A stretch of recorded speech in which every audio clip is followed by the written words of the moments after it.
के लाखों विद्यार्थी जी, कैसे हैं आप सभी लोग। उम्मीद करता हूं बहुत बहुत बहुत अच्छे होंगे और आप सभी का मैथ्स के फर्स्ट क्लास में बहुत बहुत स्वागत है। और प्यारे बच्चों, ये क्लास आपको बच्चों मैथ में 100 में से 100 नंबर लाने के लिए आपको मजबूर कर देगा। ये क्लास प्यारे बच्चों आपको मेहनत करने के लिए मजबूर कर देगा। तो जल्दी से आप सभी लोग तैयार हो जाइए और कहते हैं बच्चों कि माँ तेरे पसीने की हर एक बूंद को, माँ तेरे पसीने की हर एक बूंद को मोती सा चमकाऊंगा मैं, तू सपने बड़े देखना, पूरा करके दिखलाऊंगा मैं। सोचो बच्चों, कितना अच्छा होगा जब इस कम एज में आपकी वजह से आपके मम्मी, आपके पापा, आपके फैमिली को गर्व का अनुभव हो। आपकी वजह से आपके गांव समाज में लोग जाने कि मनीष का भाई है, मनीष का ये मान के चलो ये मनीष की मम्मी है, मनीष के पापा हैं। ऐसे गांव में लोग अगर आपके नाम से जाने तो कितनी बड़ी बात है बच्चों। इसलिए हम सभी को मेहनत करना है। उसके लिए प्यारे बच्चों बोलने क्या गया, हाउ इज द जोश, है ना। उसके लिए मेरे बच्चे आपको मेहनत करना है। तो क्या आप सभी लोग मेहनत के लिए तैयार हैं? एक बार कमेंट बॉक्स में जल्दी से यस लिख करके भेजिए कि गुरुदेव हम सभी मेहनत के लिए तैयार हैं।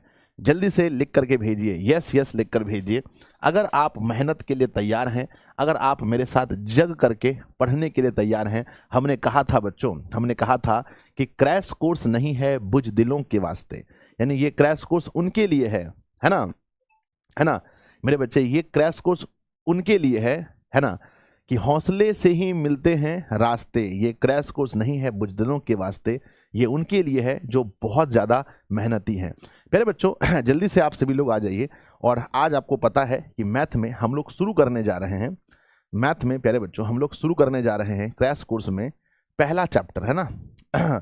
फर्स्ट चैप्टर बच्चों देखेंगे तो बिहार मैट्रिक 2026 मैथ्स में चैप्टर नंबर 1, चैप्टर का नाम है वास्तविक संख्या यानी रियल नंबर। इसका प्यारे बच्चों फर्स्ट क्लास यूट्यूब पर आपको फ्री मिलेगा।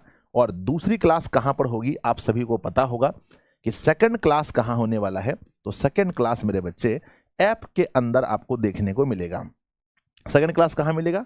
तो सेकंड क्लास आपको ऐप के अंदर देखने को मिलेगा। चलिए ये बच्चों क्रैश कोर्स है ना। अगर आप सभी लोग तैयार हैं तो सबसे पहले इस सेशन को जम के शेयर कीजिए बच्चों। 10,000 बच्चे अगर जुड़ चुके हैं और एक एक बच्चों के पास अगर आप शेयर करेंगे तो इसकी संख्या बच्चों 20,000 तक पहुंचने में, है ना, 18 से 20,000 तक पहुंचने में समय नहीं लगेगा। तो चलिए जल्दी से आप सभी लोग पूरी शक्ति के साथ देना भाई, वो माउस देना, है ना, पूरी शक्ति के पास प्यारे बच्चों आप सभी लोग इस सेशन को शेयर कीजिए, है ना, जितना ज्यादा हो सकता है आप लोग। और एक पोल किया है हमने, पोल में हमने आपसे पूछा है कि हाउ इज द जोश, आज आपके अंदर कितना जोश है। तो वहां पर पोल पर भी आप मुझे बताइए कि जोश आपका हाई लेवल पर है या लो लेवल पर है। जल्दी से मेरे बच्चे, जोश आपका हाई लेवल पर है या लो लेवल पर है, वहां पर एक पोल करके मुझे बताइए। जहां कमेंट करते हैं वहीं पर एक ऑप्शन आया होगा पोल का। जल्दी से, लगभग मेरे बच्चे 10,000 बच्चों ने बताया है कि आपका जोश, लेकिन 1,000 बच्चे अभी भी नहीं बताए हैं। तो सभी बच्चे जल्दी से बताएंगे। चलो 11,000 बच्चों ने बताया है कि भाई क्या जोश है आपके अंदर। चलो बहुत बढ़िया, बहुत सुंदर। चलिए तो हम लोग बढ़ते हैं आगे बच्चों। सबसे पहले गणेश जी का आशीर्वाद लेते हैं। श्री गणेशाय नमः। आप सभी लोग आशीर्वाद ले लीजिए। कहते हैं मोटिवेशन है आज की रात पढ़ाई में जगा दी। आज की रात में जला दी, है ना, आज की रात पढ़ाई में जला दी, कल की सुबह सफलता में मिला दी, थकान को मुस्कान में बदल दे, जो वही जिंदगी की जंग जीत ली। तो प्यारे बच्चों अभी जो आप मेहनत कर रहे हैं, क्या ये थकान है? क्या आप इसको थकान मानते हैं बच्चों? अभी जो आप मेहनत कर रहे हैं क्या आप इसको थकान मानते हैं? नहीं गुरुजी, ये थकान नहीं है। मैं आप लोगों से पूछना चाहता हूं क्या ये थकान है? नहीं गुरुदेव, ये तो संघर्ष है ना, संघर्ष है। और आप जानते होंगे संघर्ष ही बच्चों जीवन है ना, संघर्ष ही जीवन है। तो ये थकान नहीं है, ये तो जीवन है बच्चों, ये तो जीवन है। कभी आप ये मत सोचिएगा कि इतनी लंबी लंबी क्लासेस हमें देखनी है।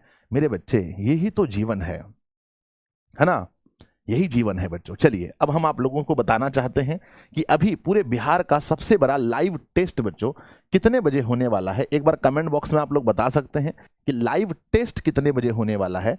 जल्दी बताओ कमेंट बॉक्स में। संजय सर लाइव टेस्ट होने वाला है 8 बजे, ये सबको पता होना चाहिए। क्लास खत्म होने के जस्ट बाद आप लोगों का लाइव टेस्ट बच्चों 8 बजे होगा, ठीक है ना। 8 बजे आप लोग का लाइव टेस्ट होगा और अभी टेस्ट नहीं दिखेगा, 8 बजे आप लोग को दिखेगा। मेरे बच्चे अब सुबह आपकी क्लास नहीं हो पाई थी, इसके लिए आई एम रियली सॉरी बच्चों। क्यों नहीं हो पाई थी? क्योंकि मैं सुबह 4 बजे सोया था बच्चों, सुबह 4 बजे, यानी सब काम को करके, यानी 12th का भी क्रैश कोर्स है, आप लोगों का भी क्रैश कोर्स है, तो बहुत ज़्यादा मुझे मेहनत करना पड़ता है, सब कुछ अरेंज करना पड़ता है। तो मैं सुबह 4 बजे सोया था और बच्चों मुझे लगा था कि मैं बच्चों जग जाऊंगा, और मैं सच में जग भी गया था।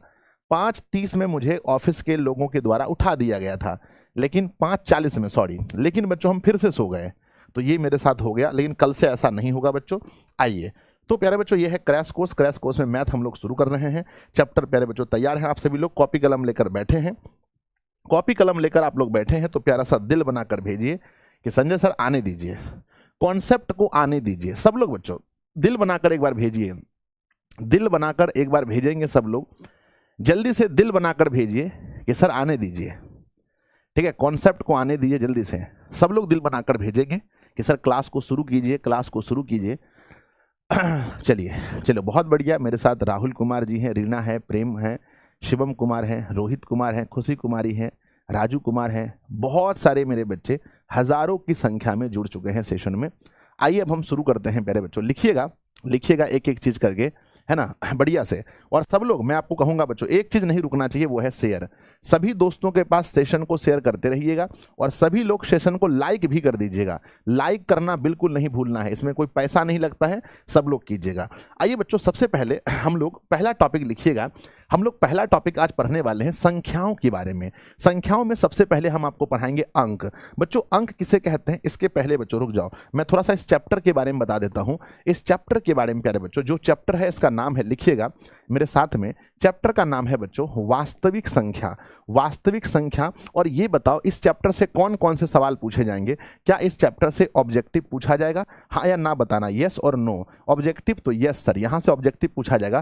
क्या यहां से शॉर्ट क्वेश्चन पूछे जाएंगे? Short question yes, short question पूछे जाएंगे मेरे बच्चे। क्या यहां से कोई लॉन्ग क्वेश्चन बनता है? लॉन्ग क्वेश्चन बनता है, लॉन्ग क्वेश्चन नो, यहां से कोई लॉन्ग क्वेश्चन नहीं बनता है। तो बच्चों हम इस चैप्टर में पढ़ने वाले हैं, ऑब्जेक्टिव क्वेश्चन बनेगा और शॉर्ट क्वेश्चन बनता है, लॉन्ग क्वेश्चन इस चैप्टर में हमारा नहीं बनता है, याद रखिएगा बच्चों। कितना मार्क्स का है ना, कितने मार्क्स का ये चैप्टर है? तो अप्रॉक्स अगर हम देखें तो प्यारे बच्चों हमारा 2 क्वेश्चन 2 नंबर वाला होता है, यानी 4, और 8 क्वेश्चन 1 नंबर वाला 12, लगभग मेरे बच्चे 12 से 15 मार्क्स का। हाईएस्ट अगर हम चलें तो बच्चों अगर ये इसकी संख्या कभी 3 हो जाए तो बच्चों 3 दूना 6, और यहां से अगर 10 ऑब्जेक्टिव पूछ ले, है ना, ऐसे 8 से ज्यादा नहीं आना चाहिए, तो बच्चों 14 से 15 नंबर का ये चैप्टर है। बताओ कितने नंबर का है? कितने नंबर का चैप्टर है बताओ? 14 से 15 नंबर का चैप्टर है। कितने दिन में पढ़ाएंगे संजय सर? तो बच्चों 3 डेज, है ना, इस चैप्टर को पढ़ाने में कम से कम, है ना, 3 डेज। आज अगर लंबा क्लास हो जाता तो फिर दिक्कत नहीं था बच्चों, 2 डेज, है ना, कम से कम 2 डेज। तो कम से कम बच्चों 2 दिन इस चैप्टर को पढ़ाने में मुझे लगेगा, कम से कम इस चैप्टर को पढ़ाने में 2 दिन। अब आइए बच्चों देखते हैं संख्या। संख्या में सबसे पहले शुरू होता है अंक। बच्चों अगर आपसे पूछा जाए गणित में अंक कितने होते हैं, अंक कितने होते हैं बताइएगा। संजय सर 0 से स्टार्ट होता है 3, 4, 5, 6, 7, 8, 9, यानी इसी को हम क्या कहते हैं? अंक कहते हैं। 0 से लेकर के 9 तक, 0 से 9 तक को, 0 से 9 तक को क्या कहते हैं? 0 से 9 तक को अंक कहा जाता है। 0 से 9 तक को बच्चों अंक कहते हैं। और अंक कितने होते हैं गणित में? अगर आपसे पूछा जाए कि अंकों की संख्या कितनी होती है, तो अंकों की संख्या बच्चों 10 होती है। 10 होती है अंकों की संख्या, है ना, अंकों की संख्या 10 होती है। इसके बाद बच्चों आपको पढ़ना है प्राकृत संख्या के विषय में। आप बताइएगा प्राकृत संख्या क्या होता है? तो आप कहते हैं कि सर गिनती की संख्या को हम प्राकृत संख्या कहते हैं। और प्राकृत संख्या शुरू कहाँ से होता है? थोड़ा जल्दी बताइएगा, प्राकृत संख्या शुरू कहाँ से होता है? प्राकृत संख्या शुरू होता है 1, 2, 3, 4, 5, 6, 7, 8 डॉट डॉट करते हुए, यानी प्राकृत संख्या शुरू होता है बच्चों 1 से। प्राकृत संख्या 1 से शुरू होता है। अगर आपसे पूछा जाए कि प्यारे बच्चों पूर्ण संख्या किसे कहते हैं? पूर्ण संख्या तो हम कहते हैं कि गिनती की संख्या में, गिनती की संख्या में अगर हम शून्य को शामिल कर दें, गिनती की संख्या में अगर हम 0 को शामिल कर देते हैं तो बनता है क्या? तो बनता है मेरे बच्चे, बनता है पूर्ण संख्या। यानी यहां पर हमारा 0 होगा, 1 होगा, 2 होगा, 3 होगा, 4 होगा, डॉट डॉट, ये हमारी पूर्ण संख्या है। परीक्षा में बच्चों पूछा जाता है कि ये बताओ कि 0 कौन सी संख्या है, 0 कौन सी संख्या है। तो मेरे बच्चे आपको आंसर लिखना है, 0 कौन सी संख्या है, तो 0 पूर्ण संख्या है बच्चों। 0 क्या है, 0 पूर्ण संख्या है। अगर मैं आपसे पूछूं बच्चों कि सबसे छोटी, है ना, सबसे छोटी प्राकृत संख्या कौन सी होती है, सबसे छोटी प्राकृत संख्या, तो आपको पता होना चाहिए सबसे छोटी प्राकृत संख्या 1 होती है। और बच्चों सबसे बड़ी प्राकृत संख्या बताइएगा, सबसे बड़ी प्राकृत संख्या क्या होती है, तो सबसे बड़ी अनंत होती है। सबसे छोटी आपको पता है कि सबसे छोटी प्राकृत संख्या 1 होती है, लेकिन सबसे बड़ी प्राकृत संख्या अनंत होती है। परीक्षा में आपसे पूछा जाता है कि बच्चों प्रथम n प्राकृत संख्याओं का योग क्या पूछा जाएगा मेरे बच्चे। अच्छा खैर वो हम पढ़ा देंगे बाद में, रहने दो, उसको हम बाद में पढ़ा देंगे। ये हमारा प्राकृत संख्या है, ये हमारा पूर्ण संख्या है। नोट हो गया बच्चों, तो दिल बनाकर भेजिए कि सर हमने यहाँ तक नोट कर लिया है, आगे बढ़िए, आगे बढ़ जाए। सब लोगों ने नोट कर लिया, चलिए नोट कर लिया तो दिल बनाकर भेज दीजिए। आइए बच्चों आगे बढ़ते हैं। पूर्ण के बाद होता है, पूर्ण के बाद होता है, पूर्ण के बाद पढ़ना है बच्चों पूर्णांक संख्या के विषय में। जो पूर्णांक संख्याएं होती हैं, ध्यान रखना, पूर्णांक संख्या बच्चों क्या होता है।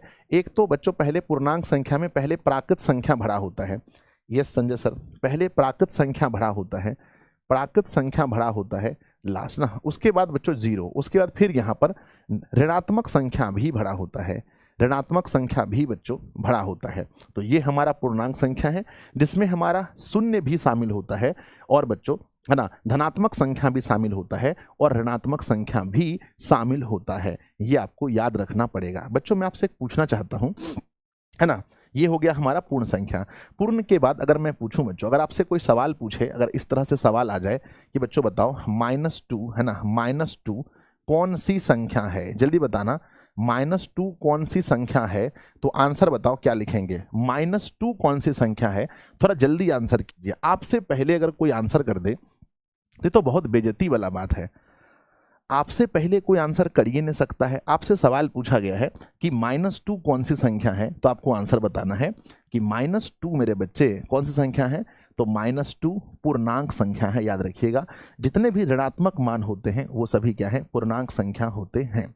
बच्चों आपसे पूछा जाए इसके बाद सम संख्या के विषय में, आप सब लोग जानते हैं कि जो भी संख्या 2 से, है ना, 2 से विभाज्य होने वाली संख्या को क्या कहते हैं, 2 से विभाज्य होने वाली संख्या को क्या कहते हैं, हम सम संख्या कहते हैं। सम संख्या 2, 4, 6, 8, 10 कोई भी हो सकता है, 562 हो सकता है, 778 हो सकता है, 924 हो सकता है। ये सभी क्या है, ये सभी बच्चों हमारी सम संख्या हैं। मैं आपसे पूछूं बच्चों कि सम संख्या का इकाई अंक कौन सा होता है ना सम संख्या का अगर मैं आपसे पूछना चाहूं इकाई अंक क्या होता है, तो कमेंट बॉक्स में लिखेंगे कि सम संख्या के लास्ट वाला अंक क्या होता है। जल्दी से, किनको पता है कि सम संख्या का लास्ट वाला अंक क्या होता है। हमेशा कोई भी सम संख्या उठाकर आप देख लीजिए, कोई भी सम संख्या आप उठाकर देख लीजिए, लास्ट वाला अंक क्या होता है। तो मेरे बच्चे लास्ट वाला अंक आप देखेंगे, सम संख्या के लास्ट में या तो 0, या तो 2, या तो 4, या तो 6, या तो 8, यानी उसके इकाई अंक पर 0, 2, 4, 6 और 8 होता है। एक बच्चा कह रहा सर इकाई अंक पर 2 होता है। हे भगवान, माथा फोड़ लें, इकाई अंक पर 2 होता है, यहाँ पर इकाई अंक पर 2 है क्या, यहाँ इकाई अंक पर 2 है क्या, यहाँ 2 है क्या। अजीब हाल है बच्चों, है ना। इकाई अंक पर 2 नहीं होता है इकाई अंक पर 0, 2, 4, 6 इस प्रकार के अंक होते हैं। सम के बाद सभी बच्चे विषम संख्या के बारे में जानते होंगे। विषम संख्या बच्चों वैसी संख्याएं जो 2 से विभाजित नहीं होती हैं, यानी 1, है ना, 3, 5, 7, 9, 11, 13 डॉट डॉट, इसे क्या बोलते हैं, इसे हम लोग विषम संख्या कहते हैं। इनमें से कोई भी संख्या 2 से विभाज्य नहीं होती है। मेरे बच्चों समझ गए यहाँ तक, तो जल्दी से बताओ कि यस सर यहाँ तक समझ गए, विषम तक में हमें कोई दिक्कत नहीं है।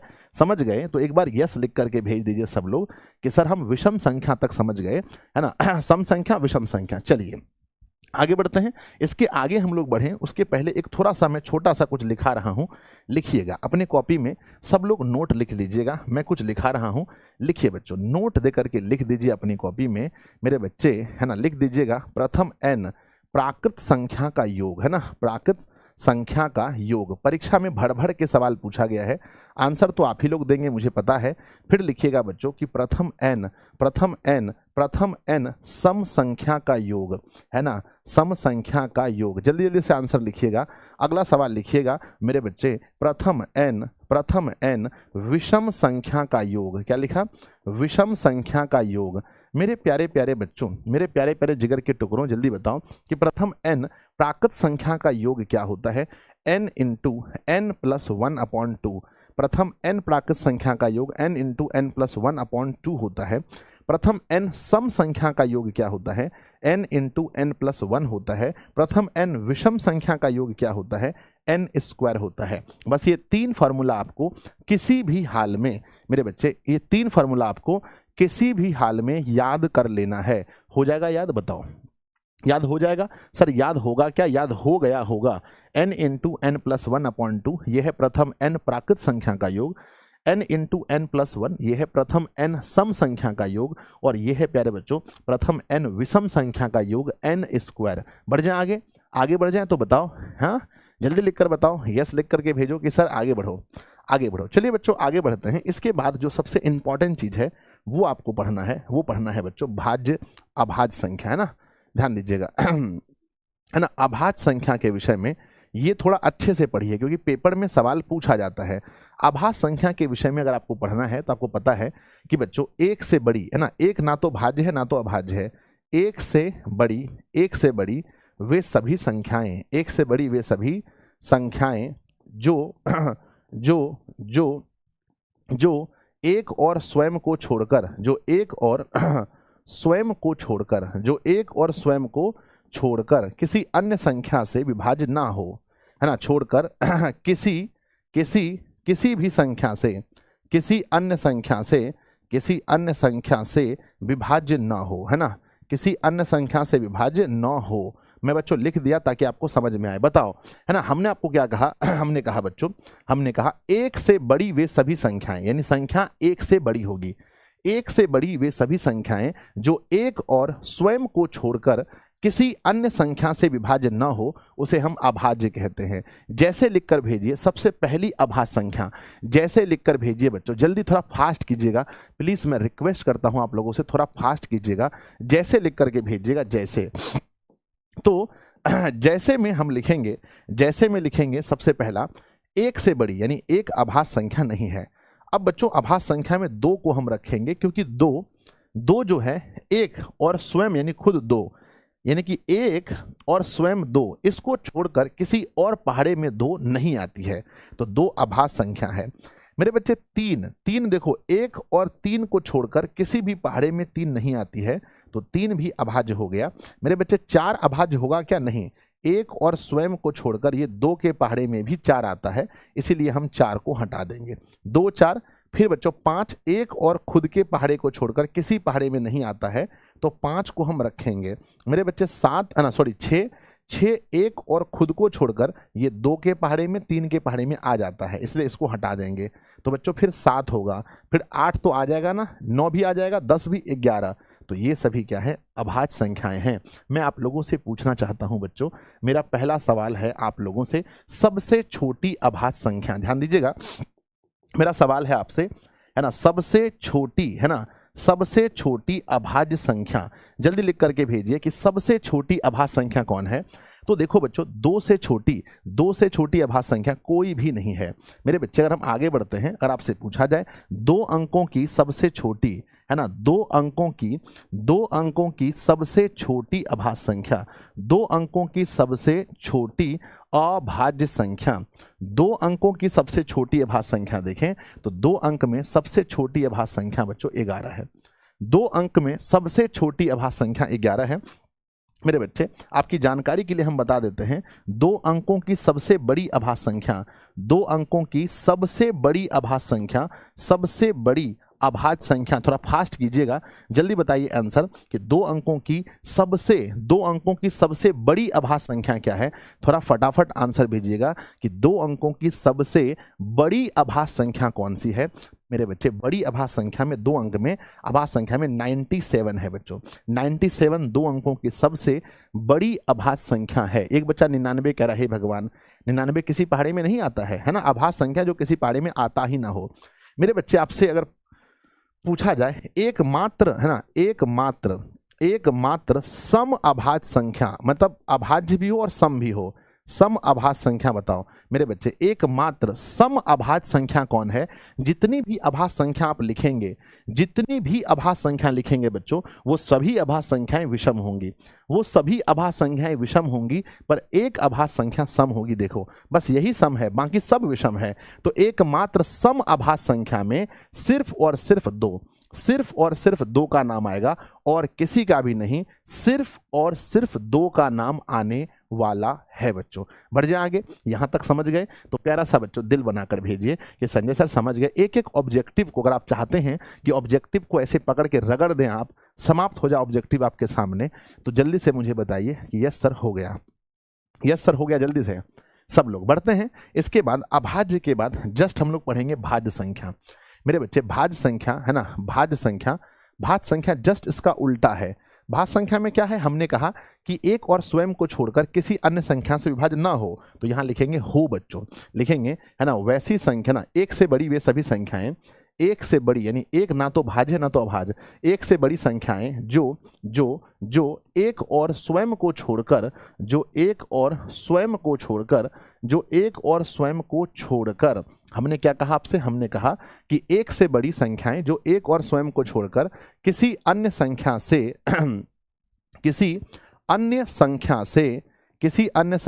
विभाज्य हो, किसी अन्य संख्या से विभाज्य हो। यानी बच्चों यहां पर वैसी संख्या को रखना है जो एक और स्वयं को छोड़कर किसी अन्य संख्या से विभाज्य हो रहा हो।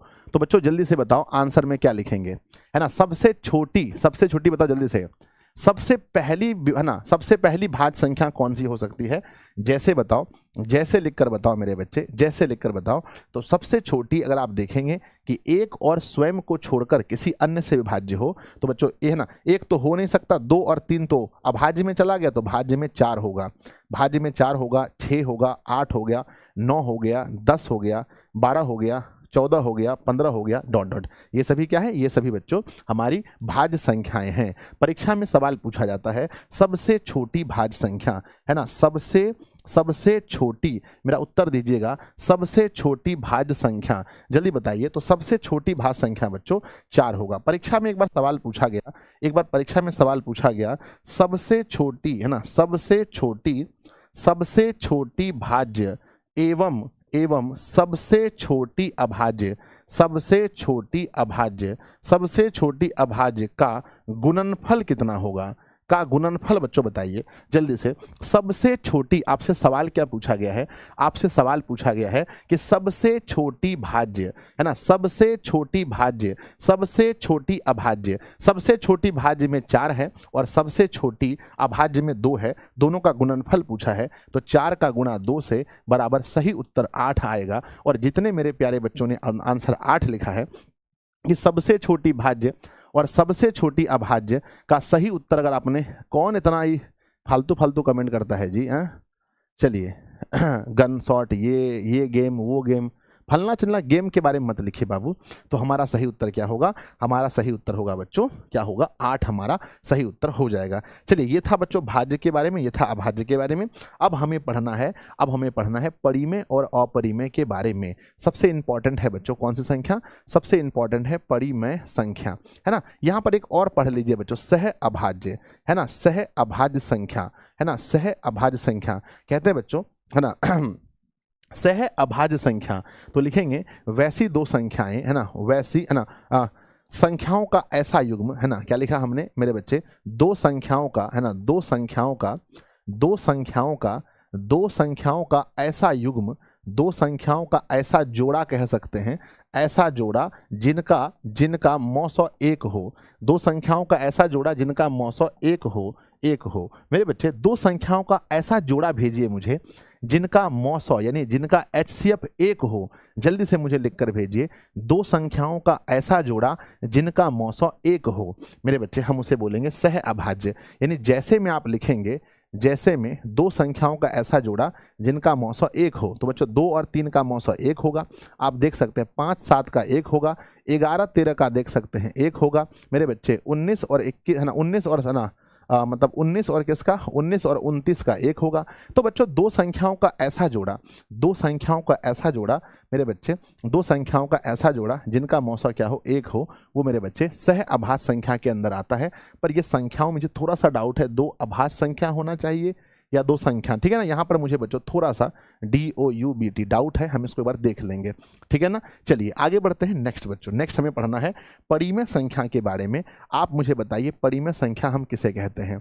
तो बच्चों परिमेय संख्या के बारे में पढ़ेंगे कि वैसी संख्या जिसे है ना कहते हैं बच्चों वैसी संख्याएं जिसे वैसी संख्याएं वैसी संख्याएं जिसे वैसी संख्याएं है ना वैसी संख्याएं जिन्हें P बटा Q है ना P बटा Q के रूप में P बटा Q के रूप में व्यक्त किया जा सके, है ना, P बटा Q के रूप में व्यक्त किया जा सके।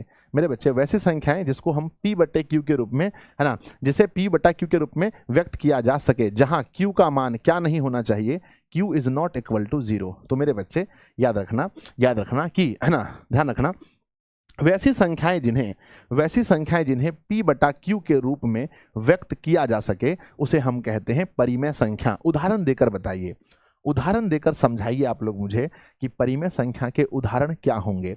तो बच्चों परिमेय संख्या के उदाहरण में देखेंगे, सबसे पहले जैसे में आकर पढ़ेंगे, है ना। तो वैसी संख्याएं जिन्हें P बाय Q के रूप में व्यक्त किया जा सके उसे हम लोग परिमेय संख्या कहते हैं। जैसे में हम लिखेंगे 3 बटा 2, जैसे में लिखेंगे 5 बटा 4, जैसे में लिखेंगे 3। बच्चों क्या हम आपसे पूछना चाहते हैं कि क्या सिर्फ 3 लिखने से यह एक परिमेय संख्या हो जाता है? क्या सिर्फ 3 लिखने से यह परिमेय संख्या हो जाता है? गुरुजी बिल्कुल हो जाता है, क्योंकि इसके नीचे भी 1 है ना। क्या -2 भी मेरे बच्चे, क्या -2 जो है -2 लिखने से क्या ये बच्चों परिमेय संख्या है? बिल्कुल है, क्योंकि इसके नीचे 1 है बच्चों, है ना। अगर हम लिखते हैं बच्चों 3 है ना, अगर हम लिखते हैं 3.2 ये भी परिमेय संख्या है मेरे बच्चे। हम लिखते हैं है ना 8 बाय -3 ये भी परिमेय संख्या है। ये सभी बच्चों परिमेय संख्या हैं। आपको पता होना चाहिए कि P और Q क्या है, बताओ। अगर आपसे पूछा जाए Q is not equal to 0 और P तथा Q क्या होना चाहिए, तो P तथा Q पूर्णांक संख्या होगा बच्चों, है ना। P तथा Q कौन सी संख्या है? P तथा Q पूर्णांक संख्या है। P तथा Q पूर्णांक संख्या, यानी कि P और Q दोनों क्या होना चाहिए? पूर्णांक संख्या होना चाहिए, ठीक है ना। तो आप लोग समझ गए कि बच्चों ये सभी क्या है, ये सभी परिमेय संख्या हैं। ये सभी परिमेय संख्या है। मैं आप लोगों से फिर से पूछना चाहता हूं, मैं आपको थोड़ा सा अपडेट देना चाहता हूं, क्या ये परिमेय संख्या है? मुझे बताना। 3.1225 क्या ये परिमेय संख्या है? बोलो हाँ या ना, यस और नो।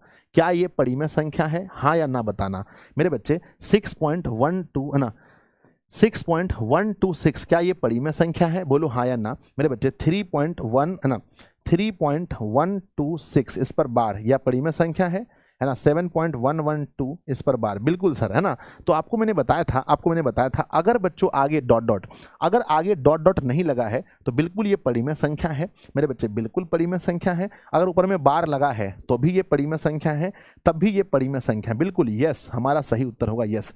ये सब बिल्कुल ही परिमेय संख्या है, परिमेय संख्या है। चलिए आगे बढ़ते हैं। पाई का मान कितना होता है बच्चों बताना? पाई का मान होता है 22/7। क्या 22/7 भी परिमेय संख्या है? बिल्कुल यस, पाई का मान भी परिमेय संख्या है। अब हम लोग बढ़ते हैं परिमेय संख्या के बाद अपरिमेय संख्या के बारे में पढ़ते हैं, और यहाँ पर बच्चों बहुत कुछ आपके लिए सीखने के लायक होगा। मेरे साथ नोट कीजिएगा, और एक भी बच्चा अगर वो नोट नहीं कर रहा है तो समझो गलत बात है। नोट कर रहे हैं ना आप लोग? कौन कौन है जो नोट कर रहे हैं? हाथ उठाइए कि संजय सर हम लोग बिल्कुल नोट कर रहे हैं, ठीक है, हम लोग बिल्कुल नोट कर रहे हैं। क्या आप नोट कर रहे हैं? यस और नो बताओ। Yes sir. तो जो भी हम लिख रहे हैं उसको 100% बच्चों आपको नोट भी करना है, आपको लिखना भी है। चलिए लिखिएगा परिमेय संख्या। तो लिखेंगे वैसी संख्याएं जिसे, है ना, क्या लिखेंगे मेरे बच्चे? वैसी संख्याएं, है ना, जिन्हें P बाय Q के रूप में P बाय Q के रूप में व्यक्त नहीं किया जा सके, व्यक्त नहीं किया जा सके, नहीं किया जा सके। तो मेरे बच्चे हमने क्या कहा, हमने कहा कि वैसी संख्याएं जिन्हें p/q के रूप में व्यक्त नहीं किया जा सके, है ना, उसे बोलते हैं अपरिमेय। जैसे बच्चों बताओ, जैसे, तो जैसे में लिखेंगे, जैसे में √2 हो गया, √3 हो गया, √5 हो गया। आप इसको p/q के रूप में नहीं लिख सकते। अगर आप कहेंगे कि सर हम लिख देंगे, तो √2 है तो उसके नीचे 1 है बच्चों। तो क्या ये √2 एक पूर्ण ना, क्या एक पूर्णांक संख्या है? क्योंकि आपने पढ़ा है कि बच्चों p और q क्या होना चाहिए, p और q पूर्णांक संख्या होना चाहिए, और पूर्णांक संख्या ब्रैकेट ना रूट के अंदर नहीं होता है। पूर्णांक संख्या रूट के अंदर नहीं होता है। तो रूट के अंदर 2, रूट के अंदर 3, है ना, ये सब क्या है, ये सभी बच्चों हमारा अपरिमेय संख्या है। अगर मैं बोलूं बच्चों, रूट के अंदर में 3/5 ये भी अपरिमेय है मेरे बच्चे, पाई भी अपरिमेय है, और 3.12112 अगर डॉट डॉट आगे लगा दिया जाए तो ये भी बच्चों अपरिमेय संख्या होता है। तो इसको बहुत अच्छे तरीके से जान लीजिए। लेकिन अगर बच्चों रूट के अंदर है और अगर वो बाहर निकल सकता है तो हम उसे परिमेय कहेंगे या अपरिमेय कहेंगे। मान लीजिए बच्चों, है ना, माना ध्यान दीजिए, रूट के अंदर अगर 4 है तो इसको आप क्या कहेंगे मेरे बच्चे? रूट के अंदर में लिखा है, मान लो कि बच्चों 16/36, इसको आप क्या कहेंगे? रूट के अंदर में लिखा है बच्चों, मान लीजिए कि 81/64, इसको क्या कहेंगे? तो मेरे विद्यार्थी जी, अगर पहले हम रूट से बाहर करेंगे, 4 अगर लिखा है तो इसके लिए रूट से बाहर 2 होगा, 16 के लिए 4, 36 के लिए 6 बाहर होगा, 81 के लिए 9, 64 के लिए 8 बाहर होगा। जब ये रूट से पूरी तरह बाहर हो रहा है, अगर रूट से बाहर हो रहा है तो ऐसी स्थिति में हम इन्हें क्या कहेंगे? ऐसी स्थिति में मेरे प्यारे प्यारे जिगर के टुकड़ों, हम इसे परिमेय संख्या कहेंगे। अगर ये रूट से बाहर हो रहा है तो हम इन्हें परिमेय संख्या कहेंगे। परीक्षा में बहुत बार सवाल पूछा जाता है कि पाई कौन सी संख्या है, तो पाई के विषय में हम पढ़ते हैं कि पाई बच्चों अपरिमेय संख्या है। आप विद्यार्थी हैं, आपको पता होना चाहिए कि पाई के जगह पर कभी आपसे पाई/2 भी पूछा जाएगा कि पाई/2 कौन सा संख्या है, या पाई/3 कौन सा संख्या है, या पाई/4 कौन सा संख्या है। आपको घबराना नहीं है, और इन सभी परिस्थितियों में, इन सभी स्थिति में आपको आंसर क्या देना है? आप सभी में बच्चों आंसर आपको आराम से अपरिमेय ही देना है। इन सभी स्थितियों में आंसर हमारा अपरिमेय ही होगा। कुछ बेसिक जो मैं आप लोगों को बताने जा रहा हूं, उसके पहले आप लोग पहले बताइए, इसको लिख लिए हैं तो यस लिख करके भेज दीजिए कि यस हम लोगों ने यहाँ तक समझ लिया, यहाँ तक को अच्छे से लिख लिया। तो हम कुछ बेसिक आप लोग को बताने जा रहे हैं जो आपके लिए बहुत ज़रूरी होने वाला है। कुछ बेसिक बताने वाले हैं बच्चों जो आपके लिए बहुत बहुत बहुत ज़रूरी होने वाला है। जल्दी से आप लोग मुझे बताइए। चलिए बढ़ जाए, आगे बढ़ जाए, यस लिख करके भेजेंगे। सब लोग यस लिख रहे हैं, लिखिए बच्चों, बहुत इंपॉर्टेंट चीज़ लिखिएगा, बहुत ज़रूरी चीज़ बच्चों, है ना, एक बॉक्स बना लीजिएगा, है ना, लिखिएगा, है ना बच्चों, बहुत ज़रूरी चीज़ है ना, बहुत ज़रूरी, है ना, बहुत ज़रूरी चीज़ बच्चों, है ना। बहुत ज़रूरी चीज़ क्या है? सबसे पहला आपको पता होना चाहिए कि अगर कोई संख्या अगर रूट के अंदर में है तो रूट का मतलब पावर कितना होता है? रूट का मतलब पावर कितना होता है? रूट का मतलब पावर आधा होता है। पहली बात तो आपको ये पता होना चाहिए। दूसरी बात, अगर किसी भी संख्या पर पावर 0 लगा है तो उस संख्या का मान क्या होना चाहिए? तो उस संख्या, किसी भी संख्या पर पावर 0 है तो उसका मान 1 होगा। अगर मान लीजिए कि हम बकरी पर पावर, है ना, ध्यान दीजिएगा, बकरी पर पावर भी 0 दे देते हैं तो यहाँ पर बकरी का मान कितना हो जाएगा? बकरी पर पावर अगर हम 0 दे देंगे तो बकरी का भी मान बच्चों 1 हो जाएगा। या अगर हम नागिन पर पावर 0 दे देते हैं, नागिन पर पावर 0, तो इसको भी गणित में बच्चों 1 मान लेते हैं हम लोग कि किसी भी संख्या पर, हंसिएगा नहीं, किसी भी संख्या पर पावर 0 का मतलब 1 होता है। हमने कहा मेरे बच्चे, हमने कहा 2 पर पावर 3 और हमने फिर कहा 2 पर पावर 6। तो बच्चों जब हमारा बेस समान हो, जब बेस समान हो तो यहाँ पर हम क्या करेंगे? अगर हमारा बेस समान हो तो हम यहाँ पर क्या करेंगे? संजय सर, अरे ये कमेंट हटाने वाला कोई नहीं है जी, ये लड़का कौन है बार बार कमेंट करते जा रहा है ना, गेम खेलने के बारे में कमेंट कर रहा है, यहाँ पढ़ाई हो रहा है, आदमी परेशान है, पागल है भाई पढ़ाई से, और ये गेम के बारे में कर रहा है। मतलब थोड़ा सा भी शर्म आना चाहिए ऐसे लोगों को। हाँ, काहे ऐसे कमेंट करते हैं जी आप लोग? गेम का प्रचार करना है, कुछ करना है, कहीं और कीजिए। हाँ, आप लोग भारत के लिए समझ रहे हैं, आप लोग जितना आतंकवादी से भी ज़्यादा खराब आप लोग हैं। जो लोग भी ऐसा काम करते हैं, आतंकवादी को तो माफ़ किया जा सकता है पर आपको माफ़ नहीं किया जा सकता है। जहाँ पर देश के भविष्य का निर्माण हो रहा है वहाँ जा करके आप डिस्टर्ब कर रहे हैं, है कि नहीं। आइए बच्चों, हम क्या बोल रहे थे कि ऐसी स्थिति में पावर हम लोग क्या करते हैं, 2 पर पावर, तो पावर को हम जोड़ देते हैं। तो बच्चों 6 और 3 कितना होता है, 9। जब बेस समान हो तो पावर को जोड़ा जाता है, समझ लीजिएगा मेरे बच्चे। अगर बेस समान हो, 2 पर पावर जैसे 6 है और भागा बच्चों, है ना, भागा अगर लिखा है 2 पर पावर 6 भागा 2 पर पावर 3, तो भागा में पावर को क्या करते हैं, भागा, जब भाग होता है बच्चों तो पावर को हम क्या करते हैं बताइएगा, है ना, जब भाग होता है तो पावर को क्या करते हैं, तो भाग की स्थिति में पावर को हम घटा देते हैं। पावर घट करके 6 में से 3 पावर घट जाएगा, तो यहाँ पर पावर सिर्फ और सिर्फ क्या बचेगा, 6 में से 3 घटेगा तो पावर 3 बचेगा, याद रखिएगा। चलिए इसके बाद आपको क्या बताना, ए लड़का मेहताब है क्या,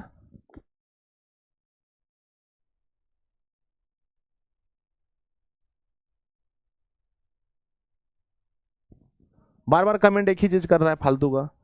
आइए, गेम खेलोगे, गेम खोलोगे, आ जाओ। तो मेरे बच्चे आगे बढ़ते हैं।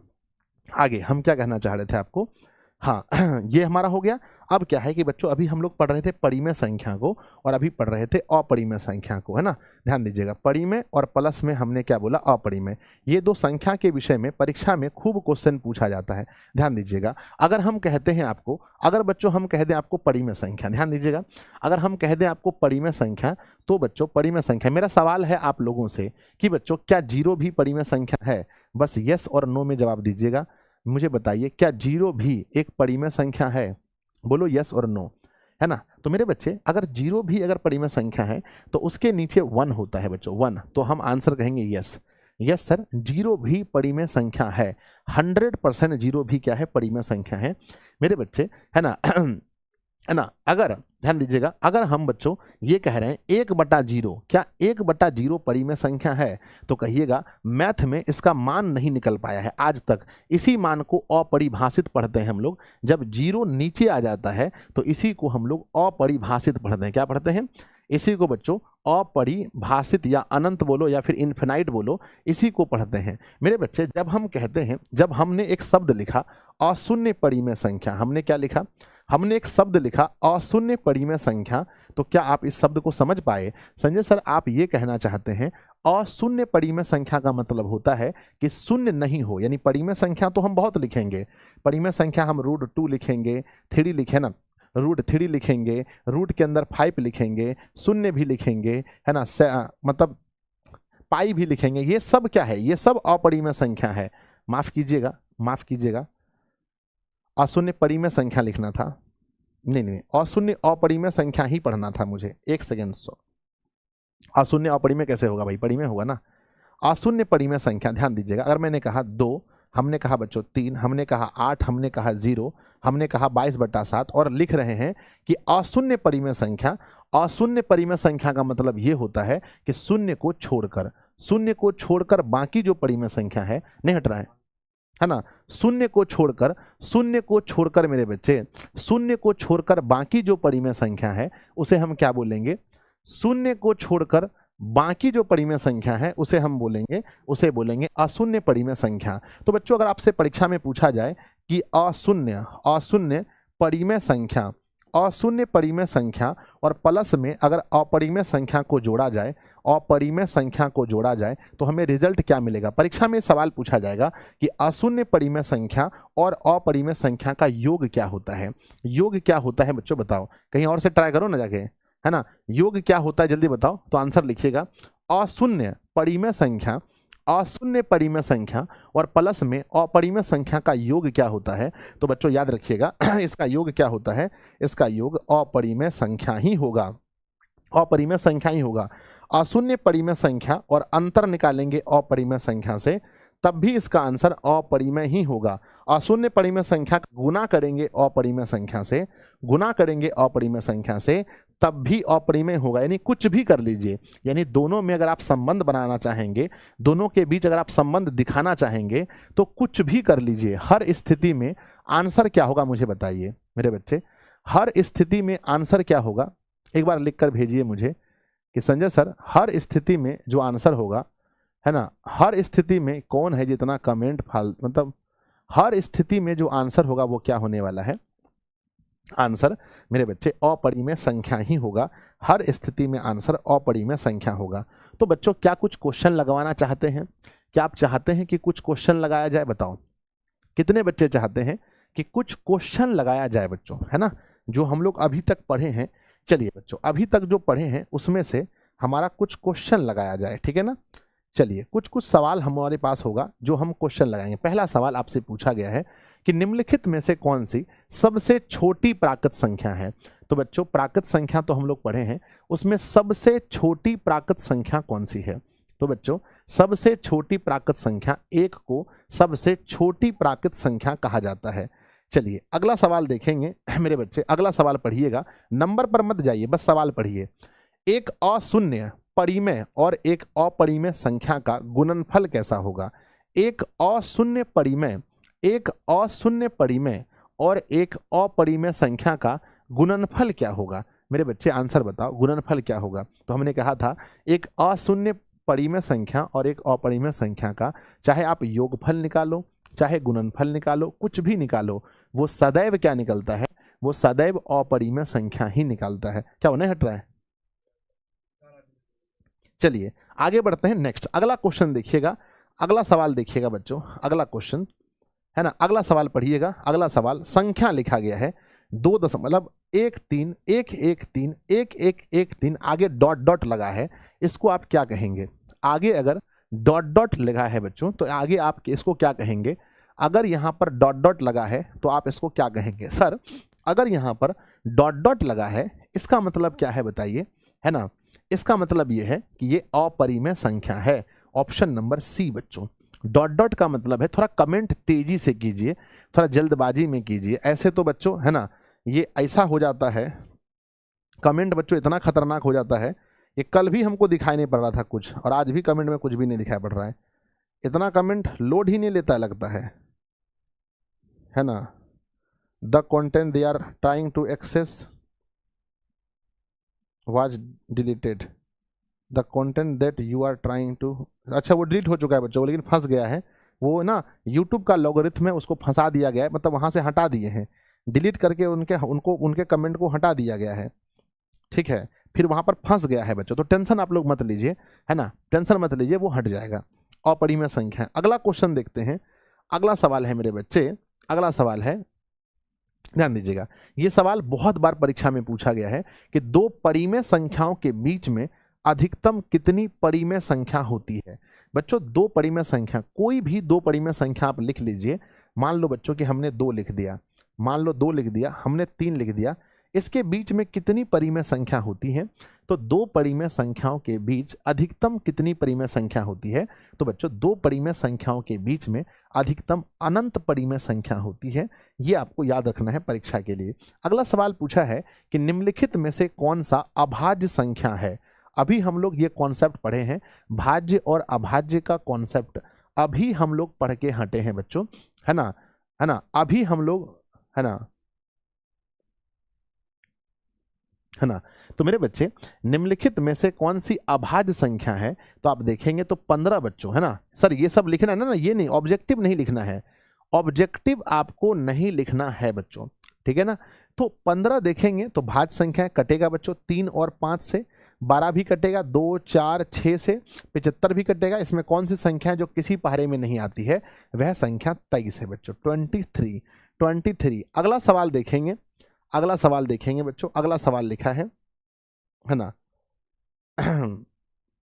चलिए पढ़िए बच्चों क्या लिखा है। ये सवाल जो मैंने कहा था, सबसे छोटी अभाज्य और सबसे छोटी भाज्य संख्याओं का गुणनफल क्या होगा? सबसे छोटी अभाज्य और सबसे छोटी भाज्य का गुणनफल क्या होने वाला है? थोड़ा जल्दी बताइएगा मेरे बच्चे, फोन में कमेंट दिखाई तक नहीं पड़ रहा है। अगर सिर्फ ए बी आएगा तो पता थोड़ी चलेगा। यूट्यूब कहता है भाई एक ही कमेंट बार बार आ रहा है और सब बच्चे ए बी डाल रहे हैं, कुछ पता ही नहीं चला, अटक सा गया लगता कमेंट। चलिए तो हमने आपसे कहा, हमने आपसे अच्छा हमने कहा मेरे बच्चे कि सबसे छोटी अभाज्य और सबसे छोटी भाज्य संख्या का गुणनफल। सबसे छोटी अभाज्य संख्या अगर आप देखेंगे तो मेरे बच्चे इस धरती पर सबसे छोटी जो अभाज्य संख्या है वो मेरे बच्चे अभाज्य संख्या 2 है और सबसे छोटा भाज्य 4 है, तो इनका गुणनफल 8 होगा। अभी हम लोगों ने बनाया था आंसर हमारा 8 होगा। अगला क्वेश्चन देखते हैं, निम्नलिखित में कौन सी अभाज्य संख्या है? निम्नलिखित में कौन सी अभाज्य संख्या है? आप देखो बच्चों कि इसमें कौन सी अभाज्य संख्या है जो किसी पहाड़े में नहीं है ना। 29 बच्चों, 25 तो 5 के पहाड़े में आ जाएगा, है ना। 16 भी आ जाएगा 4 के पहाड़े में, 15 भी आ जाएगा, लेकिन 29 किसी पहाड़े में नहीं आएगा। तो इसका सही उत्तर जो है ए होगा, 29। अगले प्रश्न की ओर बढ़ते हैं। अगला प्रश्न लिखा है मेरे बच्चे, अगला प्रश्न लिखा है, ध्यान दीजिएगा, रूट के अंदर 10 और गुना रूट के अंदर 15 किसके बराबर है? बड़ा अच्छा सवाल है। रूट के अंदर 10 और रूट के अंदर 15 ये किसके बराबर है बच्चों गुणा करने से? तो रूट के अंदर 10 रूट के अंदर 15 दोनों का जब हम गुना करते हैं तो गुना होकर के 150 होता है, और 150 का जब हम बाहर करेंगे तो 150 को बच्चों पहले 2 से भाग करेंगे 75, फिर 3 से भाग करेंगे 25, और फिर 5 से भाग करेंगे तो 5, और फिर 5 से भाग करेंगे तो 1। यानी रूट के अंदर में 2 गुना 3 गुना 5 गुना 5 होगा। यहाँ से 5 बाहर निकाल लेंगे क्योंकि इसका जोड़ा मिल गया, और 2 तिया 6। तो बच्चों हमारा सही उत्तर 5 रूट 6 होगा। क्या होगा बताओ? 5 रूट 6 होगा, है ना, है ना। 5 रूट 6 हमारा सही उत्तर हो जाएगा, जो ऑप्शन कहाँ दिया है? 5 रूट 6 ए नंबर ऑप्शन में दिया गया है। बच्चों बढ़ते हैं अगले सवाल पर, अगले सवाल पर बढ़ते हैं, अगले सवाल पर बढ़ते हैं। नेक्स्ट अगला सवाल पूछा गया है ना। मेरे बच्चे ध्यान दीजिएगा, यदि P और Q दो अभाज्य संख्या है तो उनका मौसा क्या होगा? दो अभाज्य संख्या का मौसा क्या होता है? इतना तो आप सब लोग अच्छे से जानते होंगे कि जब दो अभाज्य संख्या होता है तो उनका मौसा क्या होता है। मेरे बच्चे अभाज्य संख्या मान लो कि एक 3 है और एक 5 है, इनका मौसा निकालोगे ना, कभी भी इसका अगर महत्तम निकालोगे तो अभाज्य संख्या का मौसा हमेशा 1 होता है। ये तो बच्चों इसका गुण है कह लीजिए, तो इसकी प्रॉपर्टी है कि हमेशा 1 होगा, कुछ भी कर लीजिए हमेशा 1 होगा। अगला क्वेश्चन देखते हैं मेरे बच्चे, रुक जाओ अभी, है ना। अगला सवाल देखते हैं, अगला सवाल मेरे बच्चे, अगला सवाल, हाँ, निम्नलिखित में से कौन यौगिक संख्या है? देखिए यौगिक जो है बच्चों इसी को भाज्य संख्या भी कहते हैं। यौगिक को ही क्या कहते हैं? यौगिक को ही क्या कहा जाता है? यौगिक को ही भाज्य संख्या भी कहा जाता है। तो आप देखो बच्चों इनमें से कौन सी भाज्य संख्या है, इनमें से कौन सी भाज्य संख्या है, जरा देख कर बताइए आप लोग जल्दी से, कौन सी भाज्य संख्या है? तो आप कहेंगे सर ध्यान दीजिएगा 11 की बात करेंगे, 11 किसी पहाड़े में नहीं आता है तो ये अभाज्य हो गया। 31 भी किसी पहाड़े में नहीं, 41 भी किसी पहाड़े में नहीं, तो एक अंक तो यहाँ पर आपको दिख रहा होगा, है ना मेरे बच्चे, एक तो आप लोग को दिख रहा होगा। जो सही उत्तर है वो 21 होगा, यानी 21 जो है आपका सही उत्तर होगा, है ना। 21 आपका सही उत्तर होगा बच्चों, ठीक है ना।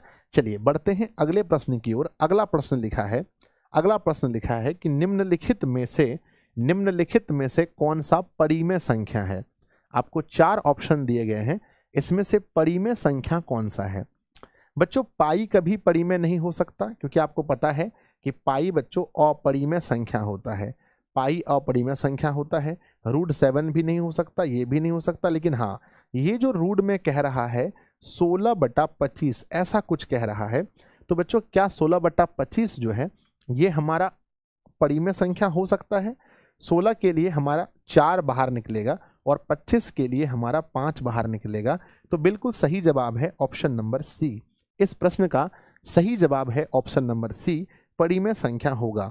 अगला सवाल है आप लोगों से, अगला सवाल है मेरे बच्चे, हाँ ध्यान दीजिएगा, इस सवाल को पहले मैं ठीक करता हूं। 8 पर पावर 0 है, ये टाइपिस्ट महोदय का काम है।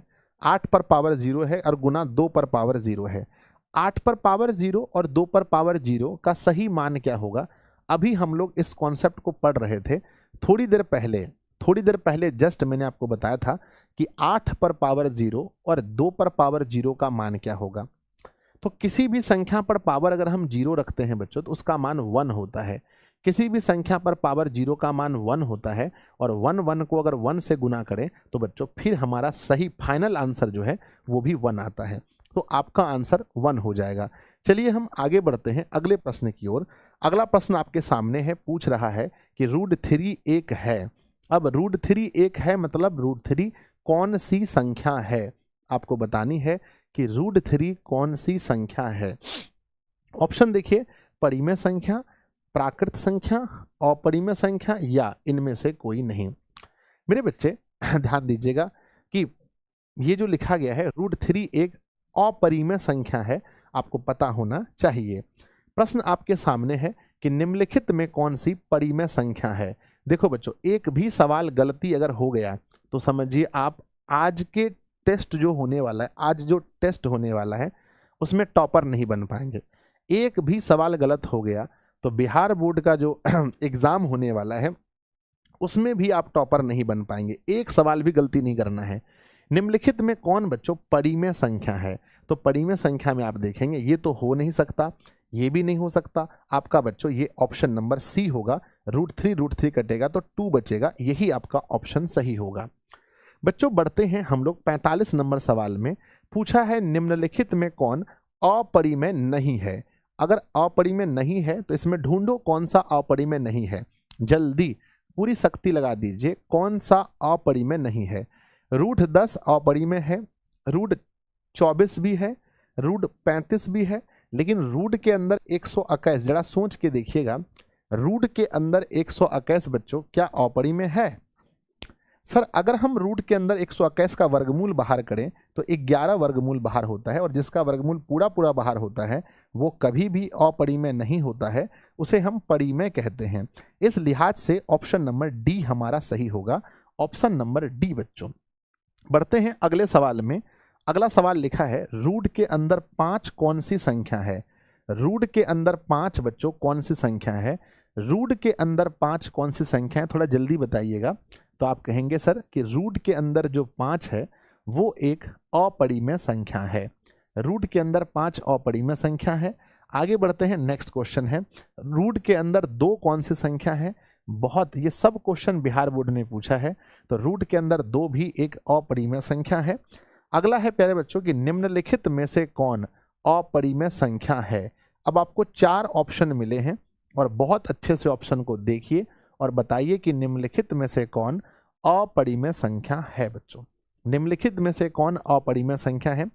ध्यान दीजिएगा, रूट के अंदर अगर आपने 36 लिखा है, सॉरी 64 लिखा है, तो 64 के लिए 8 बाहर होता है, और ये 36 का 36, तो ये तो परिमेय हो गया। 81 के लिए 9 बाहर निकल गया, पूरा पूरा वर्गमूल, ये तो परिमेय हो गया। 49 के लिए 7 बाहर हो गया और 9 नीचे है, ये भी परिमेय हो गया। क्वेश्चन पूछा है कि कौन सी अपरिमेय है, तो इन सबको देखने के बाद 2.5 का वर्गमूल बाहर नहीं हो सकता है। अब ये मत कहना बच्चों कि 2.5 का वर्गमूल 0.5 होता है, बिल्कुल गलत है। 0.5 इसका वर्गमूल नहीं होता है। 0.5 वर्गमूल होता है 0.25 का। 0.25 का वर्गमूल होता है 0.5। तो ये भ्रम नहीं पालना है आपको कि सर 2.5 का भी तो वर्गमूल 0.5 हो सकता है। दिस इज नॉट पॉसिबल, ये पॉसिबल ही नहीं है। चलिए बढ़ते हैं अगले सवाल की ओर, और अगला सवाल है निम्नलिखित में से कौन सी, निम्नलिखित में कौन सी परिमेय संख्या है। आपको बताना है कि निम्नलिखित में कौन सी परिमेय संख्या है। तो बच्चों आप देखकर बता सकते हैं कि यहाँ 25 के लिए 5 वर्गमूल बाहर हुआ, और जिसका पूरा वर्गमूल बाहर हो जाए वो परिमेय होता है। पर और ऑप्शन देख लो, ये हो नहीं सकता, ये नहीं हो सकता, ये नहीं हो सकता, तो यहाँ पर हमारा ऑप्शन नंबर ए सही जा रहा है। मेरे बच्चों अगर आप लोगों से क्वेश्चन बन रहे हैं, अगर जो आंसर आप लोग सोच रहे हैं वही आंसर पर मैं भी टिक लगा रहा हूं, तो एक बार कमेंट बॉक्स में जीडी लिखकर भेजेंगे। जी से गर्दा, यू से उड़ा, डी से देंगे, और सभी बच्चे एक बार सेशन को लाइक भी कर देंगे। सब बच्चे सेशन को लाइक कर देंगे और एक बार जीडी लिखकर भेजेंगे कि सर गर्दा उड़ा देंगे सर, कोई दिक्कत नहीं है, सारे सवाल हमारे बन रहे हैं। मेरे बच्चे सर फुल कोर्स में नोट्स बनाए हैं, तो क्या क्रैश कोर्स में नोट्स बनाना जरूरी है? नहीं, क्रैश कोर्स में हम प्रॉपर नोट्स आपको देंगे, आप टेंशन एकदम में मत लीजिए, थोड़ा समय दीजिए, 2-4 दिन, प्रॉपर नोट्स मिलेगा। और देखिए बच्चों सब लोग नहीं टिक सकते हैं, 33,000 पोलिंग हुआ है। कितना पोल हुआ है? मात्र अभी है ना, अभी थोड़ी देर का समय बच्चों, 33,000 पोलिंग, और बच्चे बचे कितने हैं? 22,000, यानी 11,000 बच्चे आए और सिर्फ पोल किए, और पोल करके थोड़ी देर पढ़े होंगे और वो निकल गए। तो ये सबकी बस की बात नहीं है, जबकि अभी स्टार्ट ही हुआ है, 50 मिनट का क्लास हुआ है और 11,000 बच्चे गोल हो गए। अगला सवाल पूछा है निम्नलिखित में से कौन, निम्नलिखित में से कौन सी अपरिमेय संख्या है। निम्नलिखित में से कौन सी अपरिमेय संख्या है, आप देखकर बताओ अपरिमेय कौन सा है। मेरे बच्चे आप देखेंगे यहाँ पर ये हमारा परिमेय संख्या है, 16 के लिए 4 बाहर, ये भी परिमेय संख्या है ना। 12 के लिए बच्चों अगर हम लिखें 12 को हम 2√3 लिख सकते हैं और नीचे हमारा √3 है। √3 कट गया तो सिर्फ 2 बचा, तो ये भी परिमेय संख्या है। पूछा है कौन सी अपरिमेय संख्या है। तो बच्चों अगर आप लोग का नज़र यहाँ तक पहुँच गया है ऑप्शन नंबर सी तक, तो बिल्कुल सही ऑप्शन है रूट के अंदर 3 बटा रूट के अंदर 5 हमारा सही उत्तर होगा। अगला सवाल देखेंगे, निम्नलिखित में कौन सा अपरिमेय संख्या नहीं है। यानी आप जब बोर्ड परीक्षा देने जाएंगे तो कम से कम आपको यहाँ से कम से कम जो आज पढ़ा रहे हैं यहाँ से बच्चों कम से कम 5 ऑब्जेक्टिव क्वेश्चन बनने वाला है आपके बोर्ड परीक्षा में। सिर्फ आज के क्लास से जो आज हम पढ़ा देंगे उससे 5 नंबर का ऑब्जेक्टिव क्वेश्चन पूछेगा।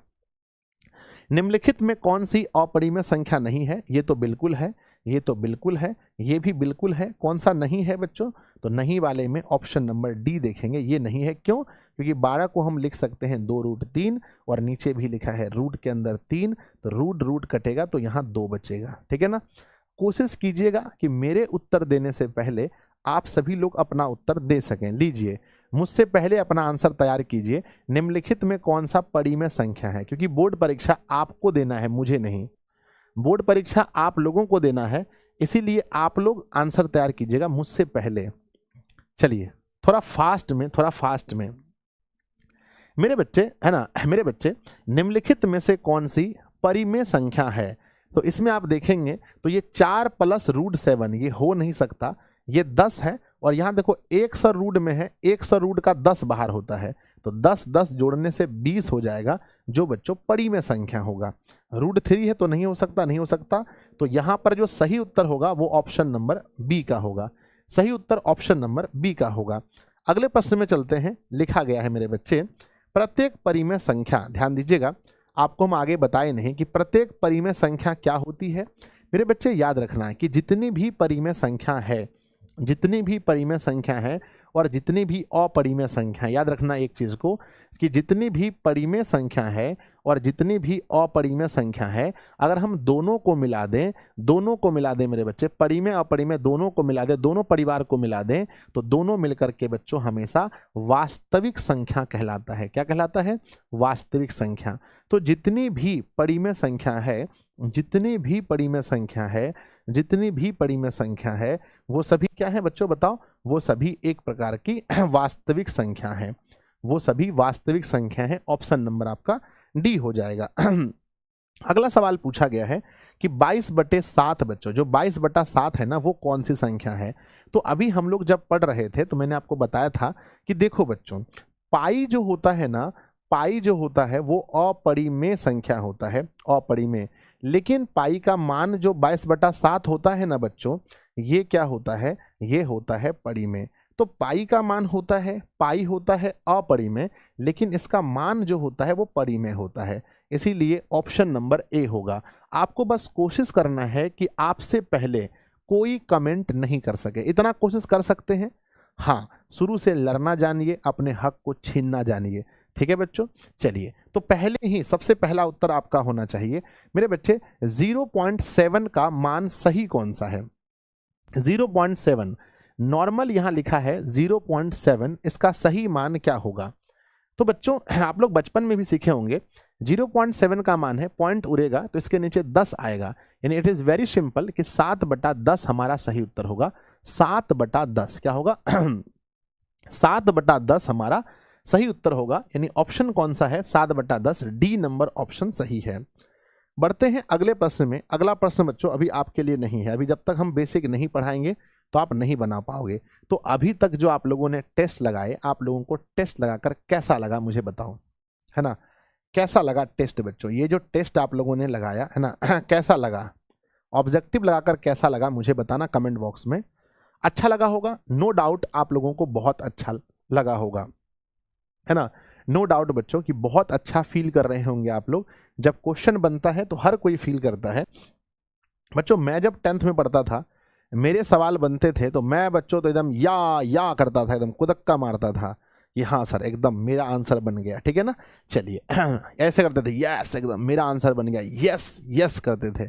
ठीक है ना मेरे बच्चे, लिखिएगा लिखिएगा अपने टॉपिक को, है ना, अपने कॉपी में टॉपिक को लिखिएगा। दूसरा टॉपिक मैं आज पढ़ाने वाला हूं आपको, अभाज्य गुणनखंड, है ना। अभाज्य गुणनखंड क्या होता है, यानी कोई भी संख्या अगर है तो उसको अभाज्य संख्या में तोड़ना है। अभाज्य संख्या क्या होता है, मैं जस्ट भी बता दिया हूं कि अभाज्य संख्या कौन सी संख्या है। संजय सर अभाज्य संख्या याद करो, याद करके बताओ कि अभाज्य संख्या कौन कौन सी संख्या को हम अभाज्य संख्या कहते हैं। तो बच्चों अभाज्य संख्या में 2 हो गया, 3 हो गया, 5 हो गया, 7 हो गया, यही। तो अब क्या है ना कि कोई भी संख्या हम आपको देंगे तो आप उसको अभाज्य संख्या के रूप में तोड़ देंगे। जैसे हमने आपको कहा बच्चों 10 एक भाज्य संख्या है, लेकिन इसको अभाज्य रूप में तोड़ना है। तो 10 को आप कैसे तोड़ोगे, तो बच्चों 10 को तोड़ने के लिए हम सबसे पहले 2 से भाग करते हैं तो 5 आता है, और फिर 5 को 5 से भाग करते हैं 1 आता है। 1 नहीं लिखेंगे, 2 और 5। तो हम कहेंगे कि 2 और 5 ये जो है ये हमारा अभाज्य है ना, ये हमारा अभाज्य गुणनखंड हो गया। अब मान लीजिए कि फिर मैंने आपको 20 दे दिया, अब 20 को तोड़ के दिखाओ, 20 को तोड़ के दिखाओ। तो मेरे बच्चे 20 को तोड़ेंगे तो 10, और फिर 2 से देंगे तो 5, और फिर 5 से देंगे तो 1, यानी हम इसको लिखेंगे 2 गुना 5 बच्चों। मान लीजिए कि हम आपको 144 दे रहे हैं, 144 का अभाज्य गुणनखंड करके दिखाइए, अपनी कॉपी में कीजिए, और कोशिश करना है कि सबसे पहले हो, संपूर्ण बिहार में सबसे पहले आपका होना चाहिए। तो 1 है ना, क्या लिखा बच्चों 144, 144 को 2 से भाग देंगे तो बच्चों 7 दूनी 14, 72, फिर 2 से होता है 36, फिर 2 से होता है 18, और फिर 2 से होता है 9, और फिर 2 से ना, फिर 3 से होता है बच्चों 3। तो 2 इसमें 4 बार है और 3 2 बार है। तो आप देख सकते हैं 2 4 बार है बच्चों, 2 की संख्या 4 बार है और 3 की संख्या 2 बार है। तो देखिए हम ऐसे भी लिख सकते हैं, 2 अगर 4 बार है तो हम डायरेक्ट 2 पर पावर 4 भी लिख सकते हैं, 3 अगर 2 बार है तो 3 पर पावर डायरेक्ट 2 भी लिख सकते हैं। तो इसके लिए कोई बड़ी बात नहीं है, इस तरह से हम लोग तोड़ सकते हैं। और इसको कहा जाता है अभाज्य गुणनखंड के, है ना, अभाज्य गुणनखंड के गुणनफल के रूप में लिखना। अभाज्य गुणनखंडों के गुणनफल के रूप में लिखना, क्या कहते हैं इसको कहते हैं अभाज्य गुणनखंड के, है ना, अभाज्य गुणनखंडों के, अभाज्य गुणनखंडों के किस रूप में, गुणनफल के रूप में लिखना। इसको अभाज्य गुणनखंडों के गुणनफल के रूप में लिखना कहते हैं। मेरे बच्चे चलिए आगे बढ़ते हैं, आपसे सवाल पूछा गया है, ठीक है ना। चलिए इसके बाद प्यारे बच्चों हम लोग वापस आते हैं एक टॉपिक पर, है बच्चों नाम है इसका यूक्लिड विभाजन। आप सब लोग जानते हैं यूक्लिड विभाजन के बारे में, लेकिन थोड़ा सा अभी रुक जाइए, है ना। आप सब लोग जानते हैं, बता ही दीजिए, आप सब लोग जानते हैं कि यूक्लिड विभाजन जो है ये क्या है। यूक्लिड विभाजन के विषय में कौन कौन जानते हैं, कौन कौन यूक्लिड विभाजन विधि का प्रयोग करना जानते हैं जिससे आपका मौसौ ज्ञात हो सके। तो आपको अच्छे से पता होगा बच्चों कि 2 संख्याओं का मौसौ ज्ञात करने के लिए, है ना, 2 संख्याओं का मौसौ ज्ञात करने के लिए कितने संख्याओं का बताना मेरे बच्चे, तो कहते हैं संजय सर 2 संख्याओं का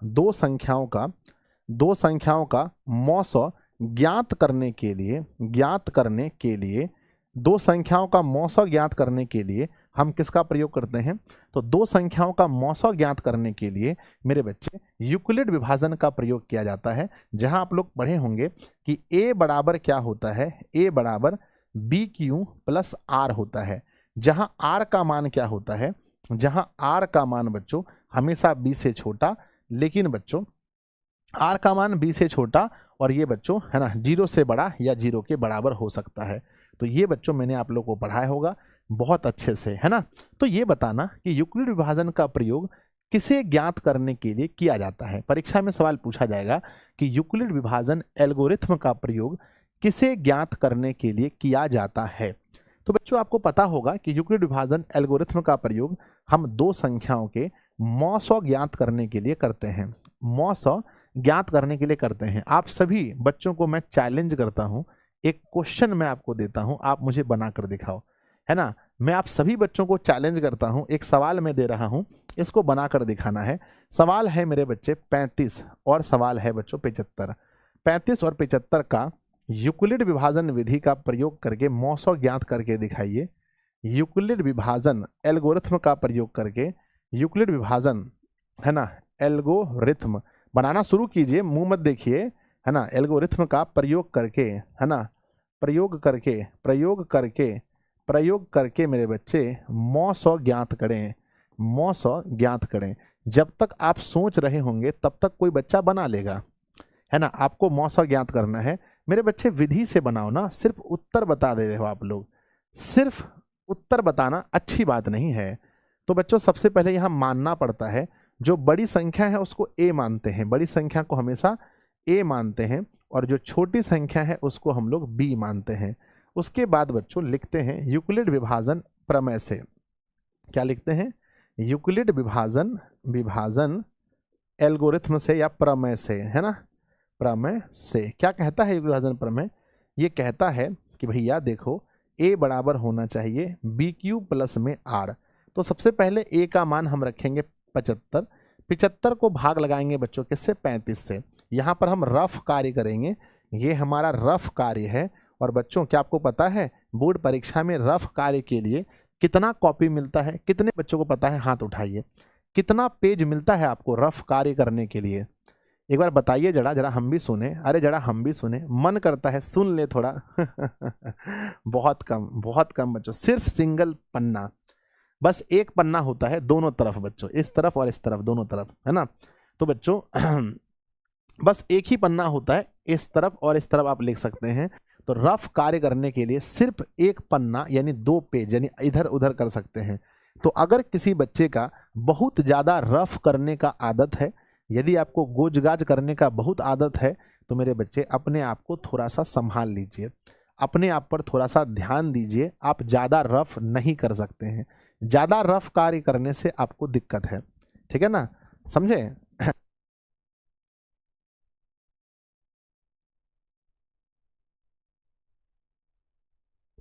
चलिए, तो मेरे प्यारे विद्यार्थी जी आप लोग देख सकते हैं यहाँ पर, है ना, रफ कार्य बहुत कम करने को मिलता है। तो कोशिश कीजिए जितना आप अपने दिमाग में मेमोरी में ही कर सकते हैं उतना पर फोकस कीजिए।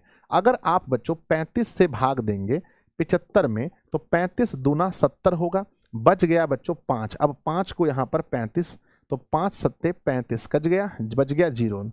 तो लिखेंगे 35 से भाग यहाँ पर 2 बार लगाना पड़ा और प्लस में बचा बच्चों 5। अब फिर 35 को यहाँ पर लेकर आएंगे और 5 से भाग लगाना पड़ा 7 बार में और प्लस में हो गया 0। तो अंतिम भाजक कौन है बच्चों बताइए? अंतिम भाजक, चूंकि आपको पढ़ाए है ना कि अंतिम भाजक ही बच्चों हमारा क्या होता है? मौ। अंतिम भाजक अगर आप यहाँ देखेंगे तो अंतिम भाजक 5 है, और इसीलिए बच्चों मौ बराबर क्या होगा? तो मौ बराबर 5 हमारा आंसर होगा। मौ बराबर 5 हमारा आंसर होगा, ध्यान दीजिएगा, है ना। मौ बराबर जो हमारा उत्तर होगा वो 5 होगा। समझ गए? आप लोगों को लग रहा होगा कि आप लोग बहुत आसानी से बना दिए। क्या हम एक क्वेश्चन और दे सकते हैं मेरे बच्चे? क्या हम एक सवाल और दे सकते हैं? आप लोग रोक पाइएगा सवाल को, थाम पाइएगा तो बताइए। यस संजय सर, एक सवाल और दीजिए। लिखिएगा एक सवाल और लिखिएगा। और वो सवाल है मेरे बच्चे 225 और 455। 225 और 455 एक सवाल है, और देखते हैं इस सवाल को कौन कौन बच्चे थाम सकते हैं। ठीक है, लीजिए। तो हम भी बनाते हैं, बूढ़ा आदमी धीरे धीरे बनाते हैं, पर आप लोग मुझसे पहले बनाओ। माना ए का जो मान होगा वो 455 है, और बी का जो मान है वो 225 है। तो बच्चों जब हम यूक्लिड विभाजन का प्रयोग करते हैं तो हम यहाँ लिखते हैं यूक्लिड विभाजन एल्गोरिथम, है ना, यूक्लिड विभाजन एल्गो, है ना, एल्गोरिथम, यूक्लिड विभाजन एल्गोरिथम से। तो मेरे बच्चे यहाँ पर आप देखेंगे तो सबसे पहले जो फार्मूला है इसका, ए बराबर बी क्यू प्लस में आर। तो ए का जो मान है वो बड़ा मान है। ए का मान अगर आप देखेंगे तो वो 455 है, और ये 225 है। 225 से 2 बार अगर हम भाग लगाएंगे तो ये 450 हो जाएगा, प्लस में 5 बचेगा। देखो मैंने दिमाग में कैलकुलेशन कर लिया, मेरा समय बच गया मेरे बच्चे। अब हम 225 को भाग लगाते हैं। 225 को भाग लगाएंगे 5 से, ये तो भाग लग जाएगा बच्चों 45 बार में भाग लग जाए ना, 5 चौके, हाँ 45 बार में, प्लस में बचा 0। तो अंतिम भाजक आप यहाँ देख सकते हैं 5 है। तो बच्चों अंतिम भाजक जो है 5 है, अंतिम भाजक 5 है ना, इसीलिए जो मौ होने वाला है वो 5 हो जाएगा। खैर ये बच्चों ये तो समझिए कि भाग्य अच्छा है कि दोनों बार आंसर 5 आ गया। इतना हल्का क्वेश्चन था दोनों बार, ये तो बड़ा हल्का क्वेश्चन था बाबू। चलिए बढ़ जाए आगे, आगे बढ़ जाए तो यस लिख करके भेजेंगे कि संजय सर आगे बढ़ जाइए। सब लोग यस लिख करके भेजिए या प्यारा सा दिल बनाकर भेजिए, जो बनाकर भेजना है भेज दीजिए, ताकि हम समझ लेंगे कि आप कहना क्या चाहते हैं। चलिए प्यारे बच्चों है ना, ये है हमारा यूक्लिड विभाजन विधि, जिसमें हमें ढेर सारा क्वेश्चन बनाना पड़ता है। आइए प्यारे बच्चों ध्यान दीजिएगा, थोड़ा सा इस टॉपिक पर ध्यान दीजिए। क्यों ध्यान दीजिए? क्योंकि इसकी बहुत आवश्यकता आपको पड़ने वाली है। बच्चों पहला है HCF और दूसरा है LCM। हम आपको कोई विधि नहीं पढ़ाए हैं, हम आपको डायरेक्ट बोल रहे हैं कि मेरे बच्चे 18 और 30 का हमको HCF और LCM निकाल कर दिखाइए।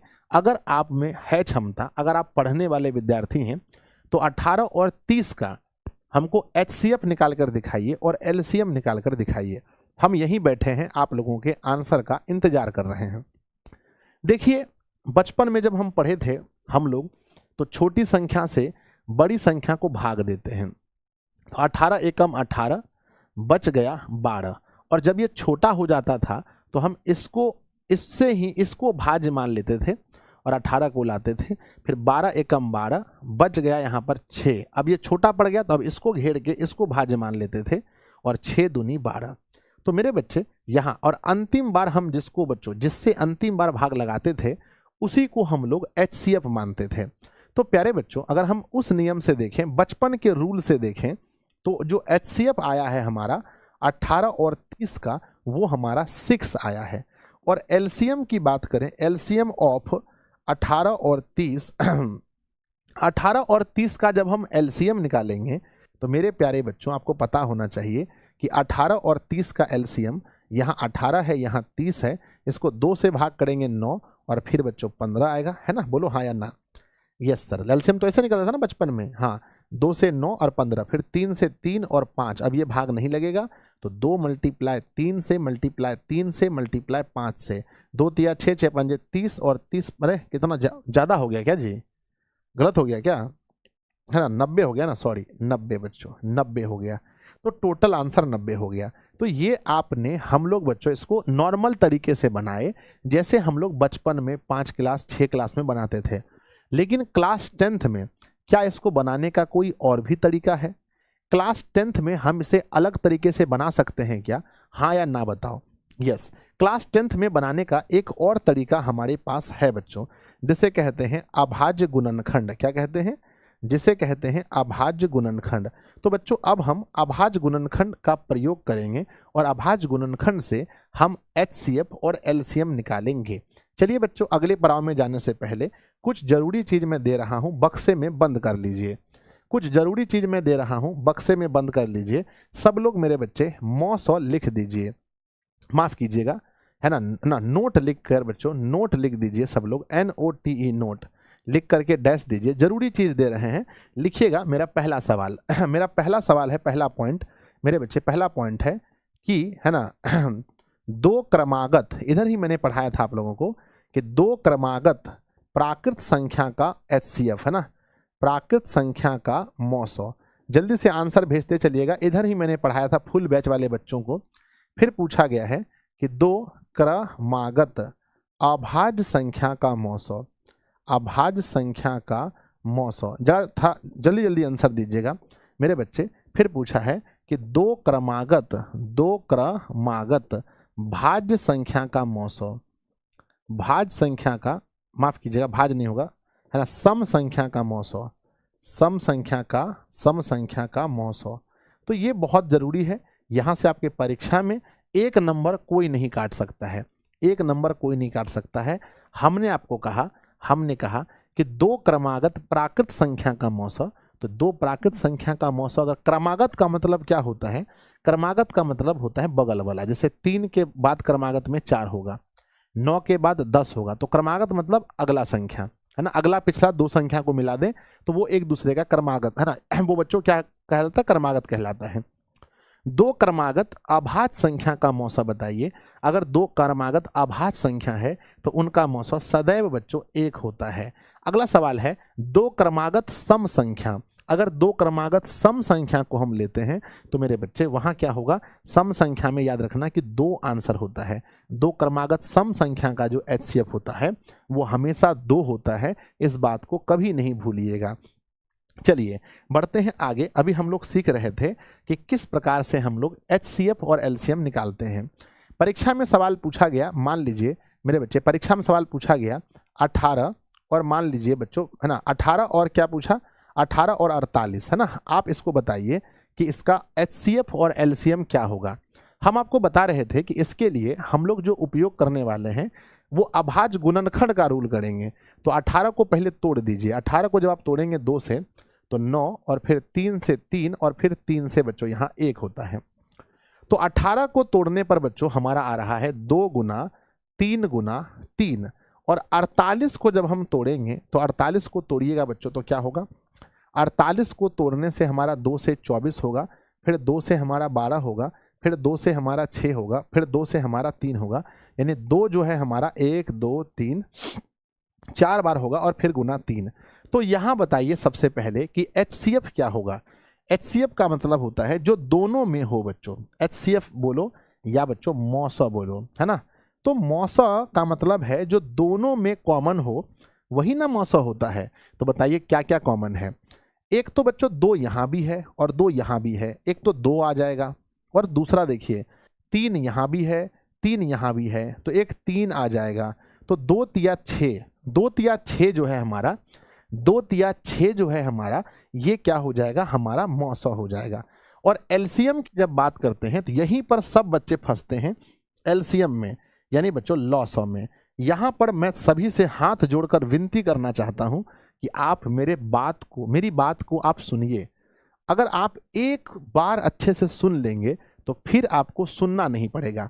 आइए मुझे मेरा जवाब दीजिए कि इसमें हम इन दोनों के अभाज्य गुणनखंड में कौन कौन सी अभाज्य संख्या आई है।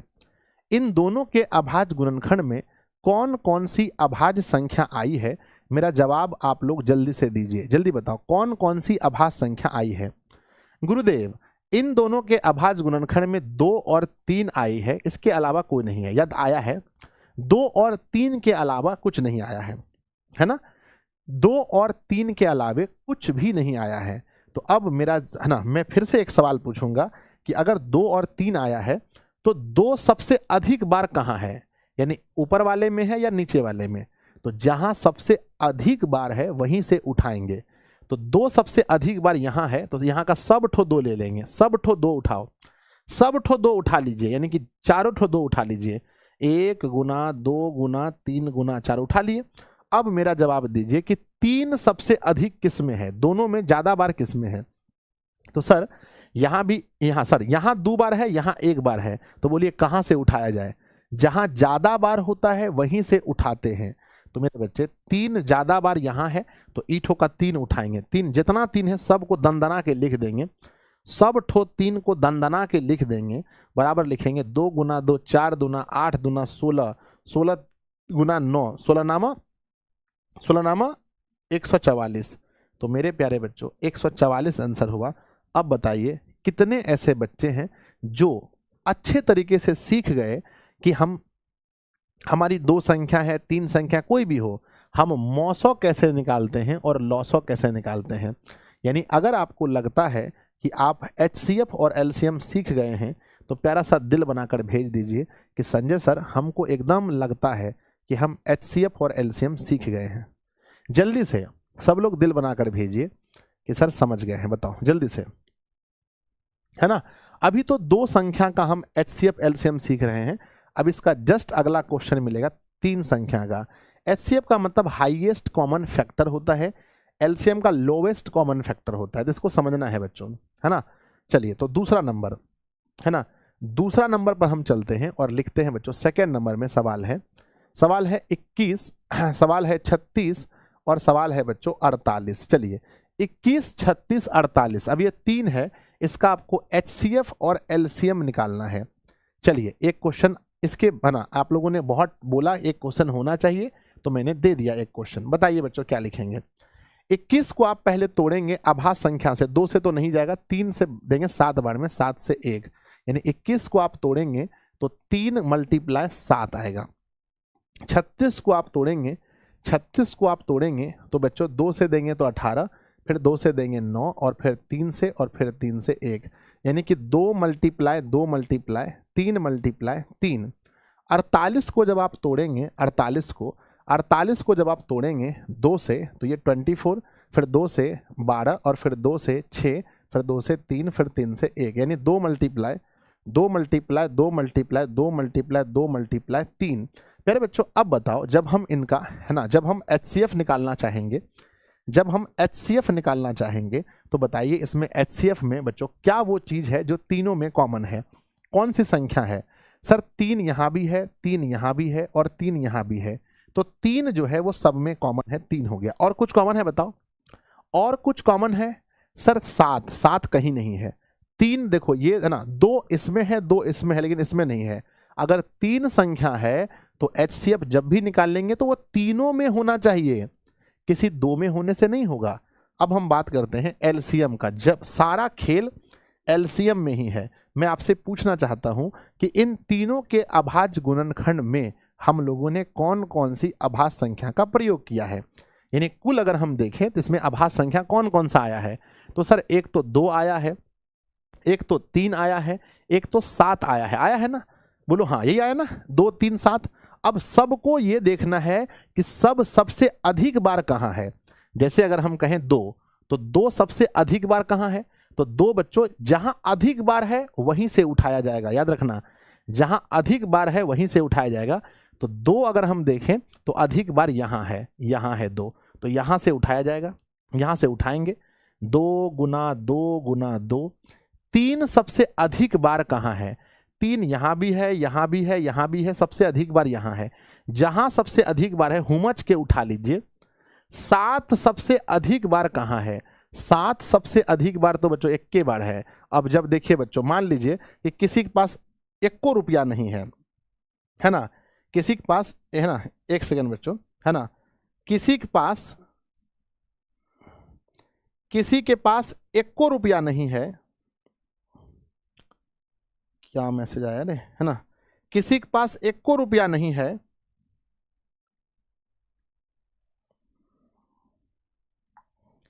किसी के पास 1 रुपया नहीं है, और अगर किसी के पास बच्चों 1 रुपया है तो इसका मतलब क्या है? इसका मतलब ये हुआ कि यही सबसे ज्यादा है ना, तो सबसे ज्यादा यही है बच्चों, तो सबसे अधिक तो ये 7 ही हो जाएगा, 7 लिखेंगे। अब इसको गुना करके बताइए कितना हुआ। तो मेरे बच्चे 2 × 2 4 दूनी 8 तिया 24, 24 तिया 72, 72 × 7 करेंगे, 7 दूनी 14, हासिल रहा 1, 7 7 49, और 1 50। सही है क्या? 504 आया क्या? सर 2 4 बार है, अच्छा 2 यहां 4 बार है, ओहो हो 4 बार है ना, हमने 3 बार ही लिखा ना, 1 बार और लिखना पड़ेगा, सॉरी बच्चों, है ना, 1 2 और लिख लीजिए। तो मेरा 504 आ रहा था, 1 2 बढ़ गया तो 1008 आएगा बच्चों। तो आप लोग देख सकते हैं 1008 आंसर जो आपका होगा 1008 होगा, 1008 होगा। ठीक है, तो कितने बच्चों को कॉन्फिडेंस आ गया है कि सर ये बहुत आसान है? मेरे बच्चे जल्दी बताओ, कितने विद्यार्थी जी को ये कॉन्फिडेंस आ गया है कि ये बहुत बहुत बहुत आसान है? जल्दी से जिनको जिनको कॉन्फिडेंस आ गया है सब लोग दिल बनाकर भेज दीजिए कि संजय सर हमको तो एकदम कॉन्फिडेंस आ गया है कि ये बहुत आसान है, HCF और LCM निकालना बहुत आसान है। जल्दी जिनको जिनको कॉन्फिडेंस आया मेरे बच्चे दोस्तों को शेयर कर दीजिए फटाफट से। हाँ चलो, बहुत बढ़िया, बहुत सुंदर, अति सुंदर मेरे बच्चे, आ गया कॉन्फिडेंस। हाँ एक सवाल और लगा लीजिए, कॉन्फिडेंस आ गया तो एक सवाल और लगा लीजिए, क्योंकि आपको बोर्ड परीक्षा में भी सवाल लगाने हैं, आपको बोर्ड परीक्षा में भी सवाल लगाने हैं, इसीलिए मैं कह रहा हूं कि मेरे बच्चे एक सवाल और लगा लीजिए, है ना, एक सवाल और लगा लीजिए, एक सवाल और लगा लेंगे ना तो मन थोड़ा सा शांत हो जाएगा। चलिए मेरे बच्चे 26 91 और 520, 26 91 और 520 का जल्दी से बताइए HCF और LCM। तो पहले 26 को हम तोड़ेंगे, 2 से भाग लगाएंगे 13, अब 13 खुद अभाज्य संख्या है तो 26 जब टूटेगा तो 2 गुना 13 ही तो लिखाएगा। 91 को जब आप तोड़ेंगे, 91 को जब आप तोड़ेंगे 91 को, तो मेरे बच्चे ये 2 से नहीं कटेगा, 3 से नहीं कटेगा, 5 से नहीं, 7 से घटाएंगे तो 13 सत्ते 91, ये तो अभाज्य संख्या ही है। तो 7 गुना 13 में टूट गया। 520 को जब हम तोड़ेंगे, 520 को जब हम तोड़ेंगे मेरे बच्चे 2 से, तो 26 दुना 52, 260, फिर 2 से 130, फिर 2 से 65, फिर 5 से 13। तो मेरे बच्चे आप देख सकते हैं 2 दूनी 4, 4 4 13 चौके 52, ठीक है। तो 2 गुना 5 गुना 13। अब मैं आपसे पूछना चाहता हूं कि प्यारे बच्चों इसमें HCF कौन सा होगा, है ना, इसमें HCF कौन सा होगा, HCF। तो HCF का मतलब है कि जो भी HCF होगा वो सब में होना चाहिए, वो सब में। तो बच्चों 2 देखो सब में नहीं है, 13 देखो यहां भी है, यहां भी है, यहां भी है। इट इज वेरी सिंपल कि इसका आंसर HCF में 13 होगा। अब जब हम LCM की बात करें बच्चों, तो LCM में देखो कि आपने जो पूरा अभाज्य गुणनखंड किया है इसमें आपने कौन कौन सी संख्या का प्रयोग आया है, मतलब कौन कौन सी अभाज्य संख्या आई है। तो इसमें आप देखेंगे तो आपके इस पूरे गुणनखंड में 2 आया है, इसमें आपका 5 आया है, 7 आया है, 13 आया है। हुमच के वहीं से लेना है जहां सबसे अधिक हो। तो जहां सबसे अधिक हो तो 2 सबसे अधिक देखो यहां है, तो जहां सबसे अधिक बार 2 है उसको उठाइए बच्चों, 2 गुना 2। देखिए 5 सबसे अधिक कहां है, 1 के बार है। तो अगर किसी के पास 1 को रुपया नहीं है और किसी के पास अगर मेरे बच्चे 1 रुपया भी है तो वही ज्यादा होता है, तो यही ज्यादा हो गया। अब देखिए 7 सबसे अधिक कहां है, यहीं पर है बच्चों, तो 7 लिखेंगे। 13 सबसे अधिक कहां है, जब बच्चों सब जगह 1 के बार 13 है। मेरे बच्चे हम आपसे पूछेंगे 4 गो दोस्त, सबके पास 4 गो दोस्त, सबके पास 5-5 टका है, तो सबसे अधिक किसका हुआ, नॉर्मल है मेरे बच्चे। तो हम लिखेंगे, है ना, सर 2-3 बार है। अच्छा 2-3 बार है, कहाँ हम चल जाते हैं रे, एक तो 2 हमेशा कम काहे लिखते हैं, हे भगवान, एगो 2 कम काहे लिखते हैं। चलिए एगो 2 यहाँ बैठा दिए और, है ना, 2 गुना 5 गुना 13, हे भगवान बताइए तो, 5 लिख दिए, एगो 7 है, एगो 13 है। अब सबको गुना करके बताइए कितना हुआ। 2 गुना 2 4 दुना 8, 8 पंजे 40, यानी बच्चों 40 हो गया। और 40 गुना 7 करेंगे, 7 चौके 28, 280 हो गया। 280 गुना 13 करेंगे, 280 गुना 13, 0, 13 पचे 65, 63 13 104, हासिल रहा 10, है ना, 26 और 10 36। तो बच्चों 36 40 आया होगा, 36 40, 3640, 3640। चलिए तो प्यारे बच्चों अब समय हो गया है आप लोगों से विदा लेने का, क्योंकि थोड़ा टेस्ट आप लोगों का होना है, तो उसके लिए भी आप लोग को तैयार होना पड़ेगा। टेस्ट आप लोग का होने वाला है तो उसके लिए भी तैयार रहना पड़ेगा। 40,000 पोल बच्चों आज के सेशन में भी हुआ, बहुत बहुत बधाई आप लोगों को भैया, इतना मेहनत करते हैं आप लोग, जल्दी बताइए।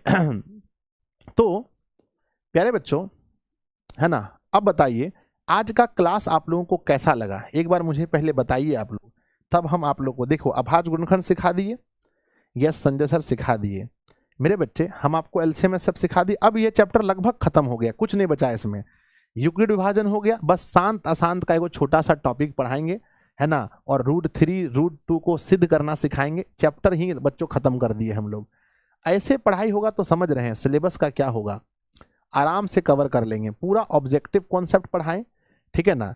चलिए मेरे बच्चे, है ना, पूरा कॉन्सेप्ट पढ़ा दिए, सब कुछ खत्म हो गया, मजा आ गया होगा, है ना। आप लोगों को पता होना चाहिए कि अभी बच्चों सभी बच्चे जाने वाले हैं कहाँ पर, ऐप पर टेस्ट होने वाला है।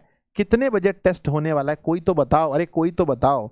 संजय सर पक्का 8 बजे ये टेस्ट शुरू हो जाएगा, ये लाइव टेस्ट होगा बच्चों, लाइव टेस्ट होगा, सभी बच्चे तैयार रहिएगा 8 बजे। और जो भी विजेता बनिएगा उससे हम वीडियो कॉल पर बात करेंगे, उसको हम कॉल करेंगे, वो मेरे फेवरेट स्टूडेंट बन जाइएगा। तो बच्चों आपके पास मौका है संजय सर से वीडियो कॉल करने का, बात करने का। ये टेस्ट कहाँ पर होने वाला है, ये लाइव टेस्ट कहाँ होने वाला है बच्चों, कोई बताओ कहाँ होने वाला है। संजय सर अपने ऐप पर होने वाला है जिसका नाम है दिशा ऑनलाइन क्लासेस, है ना। तो दिशा ऑनलाइन क्लासेस जो अपना ऐप है, इसी ऐप के अंदर क्या होने वाला है, आपका टेस्ट होने वाला है। और 25 मिनट का ये टेस्ट होगा, यानी बच्चों 25 मिनट के अंदर, है ना, मतलब 1 मिनट भी अगर आप पीछे हो गए मेरे बच्चे, अगर आप 1 मिनट भी पीछे हो गए तो आपका क्वेश्चन छूट जाएगा। इसलिए आपको 1 सेकेंड भी पीछे नहीं होना पड़ेगा। 1 सेकेंड, मिनट का बात तो छोड़ दीजिए, 1 सेकेंड भी पीछे नहीं होना होगा और ऐप के अंदर जाना है और फ्री टेस्ट वाले सेक्शन में आपको टेस्ट देना है। आपको टेस्ट देना है। जैसे क्लास में क्या होता है ना कि संजय सर 5 मिनट लेट भी आते हैं, 10 मिनट लेट भी आते हैं, लेकिन आप जब टेस्ट दीजिएगा तो वहां पर 1 सेकेंड भी लेट नहीं कर सकते हैं। कितना सेकेंड बताओ? 1 सेकेंड भी लेट नहीं होगा। प्यारे बच्चों, कल अब हम आपको क्लास के बारे में थोड़ा बता देते हैं कि कल जो बच्चों अपना क्लास होने वाला है 6 PM में, कल क्रैश कोर्स में बच्चों हम कौन सा विषय शुरू करने वाले हैं? कोई बता दीजिए कि क्रैश कोर्स में कल क्या पढ़ाने वाले हैं संजय सर? तो बच्चों कल हम लोग क्रैश कोर्स में शाम को शुरू करने वाले हैं संस्कृत व्याकरण। जो पूरे बिहार के बच्चों की समस्या है वो क्या है? संस्कृत व्याकरण। तो कल बच्चों आपका संस्कृत व्याकरण शुरू होगा, तो आप लोग संस्कृत व्याकरण की क्लास में जुड़िएगा और उसके बाद हम लोग धीरे धीरे ऐप के अंदर शिफ्ट हो जाएंगे। ऐसे कल सुबह आपकी क्लास होगी बच्चों, है ना। कल सुबह मैथ्स की क्लास होगी, हम इसी को कवर करेंगे कल सुबह। साइंस वाला रुक गया है, मैथ्स की क्लास बच्चों कल सुबह होगी, हम इसको ही कवर करेंगे। बताओ किसको करना है कल सुबह? क्या ले लें, मैथ ले लें या साइंस ले लें? वो हम पूछ लेंगे आप लोगों से, लेकर के चैप्टर खत्म कर देंगे, ठीक है ना। तो बच्चों कल हमारा क्या होने वाला है बताओ? सभी दोस्तों को बता दीजिएगा, अगर संस्कृत व्याकरण पढ़ना है, केमिस्ट्री नहीं, अभी संस्कृत व्याकरण, अगर संस्कृत व्याकरण पढ़ना है, ठीक है ना, तो कल शाम 6 बजे तैयार रहिएगा। आपके अंदर से संस्कृत व्याकरण का डर ऐसे छीन करके बच्चों बाहर फेंक देंगे। डर, है ना, छीन करके संस्कृत व्याकरण का डर छीन के बाहर फेंक देंगे। चलिए बच्चों, तो मिलते हैं 8 बजे। जाइए आप सभी लोग और तैयारी में जुड़ जाइए। और जो बच्चे एप्लीकेशन पर कोर्स नहीं परचेस किए हैं, बस आपको हम यही कहेंगे बच्चों कि अपने आप पर थोड़ा खर्च कीजिए, 250 रुपये खर्च कीजिए, आपका नंबर बेस्ट आने वाला, इसकी गारंटी मैं लेता हूं। तो मिलते हैं बच्चों टेस्ट के बाद देखते हैं रिजल्ट किसका कैसा होता है।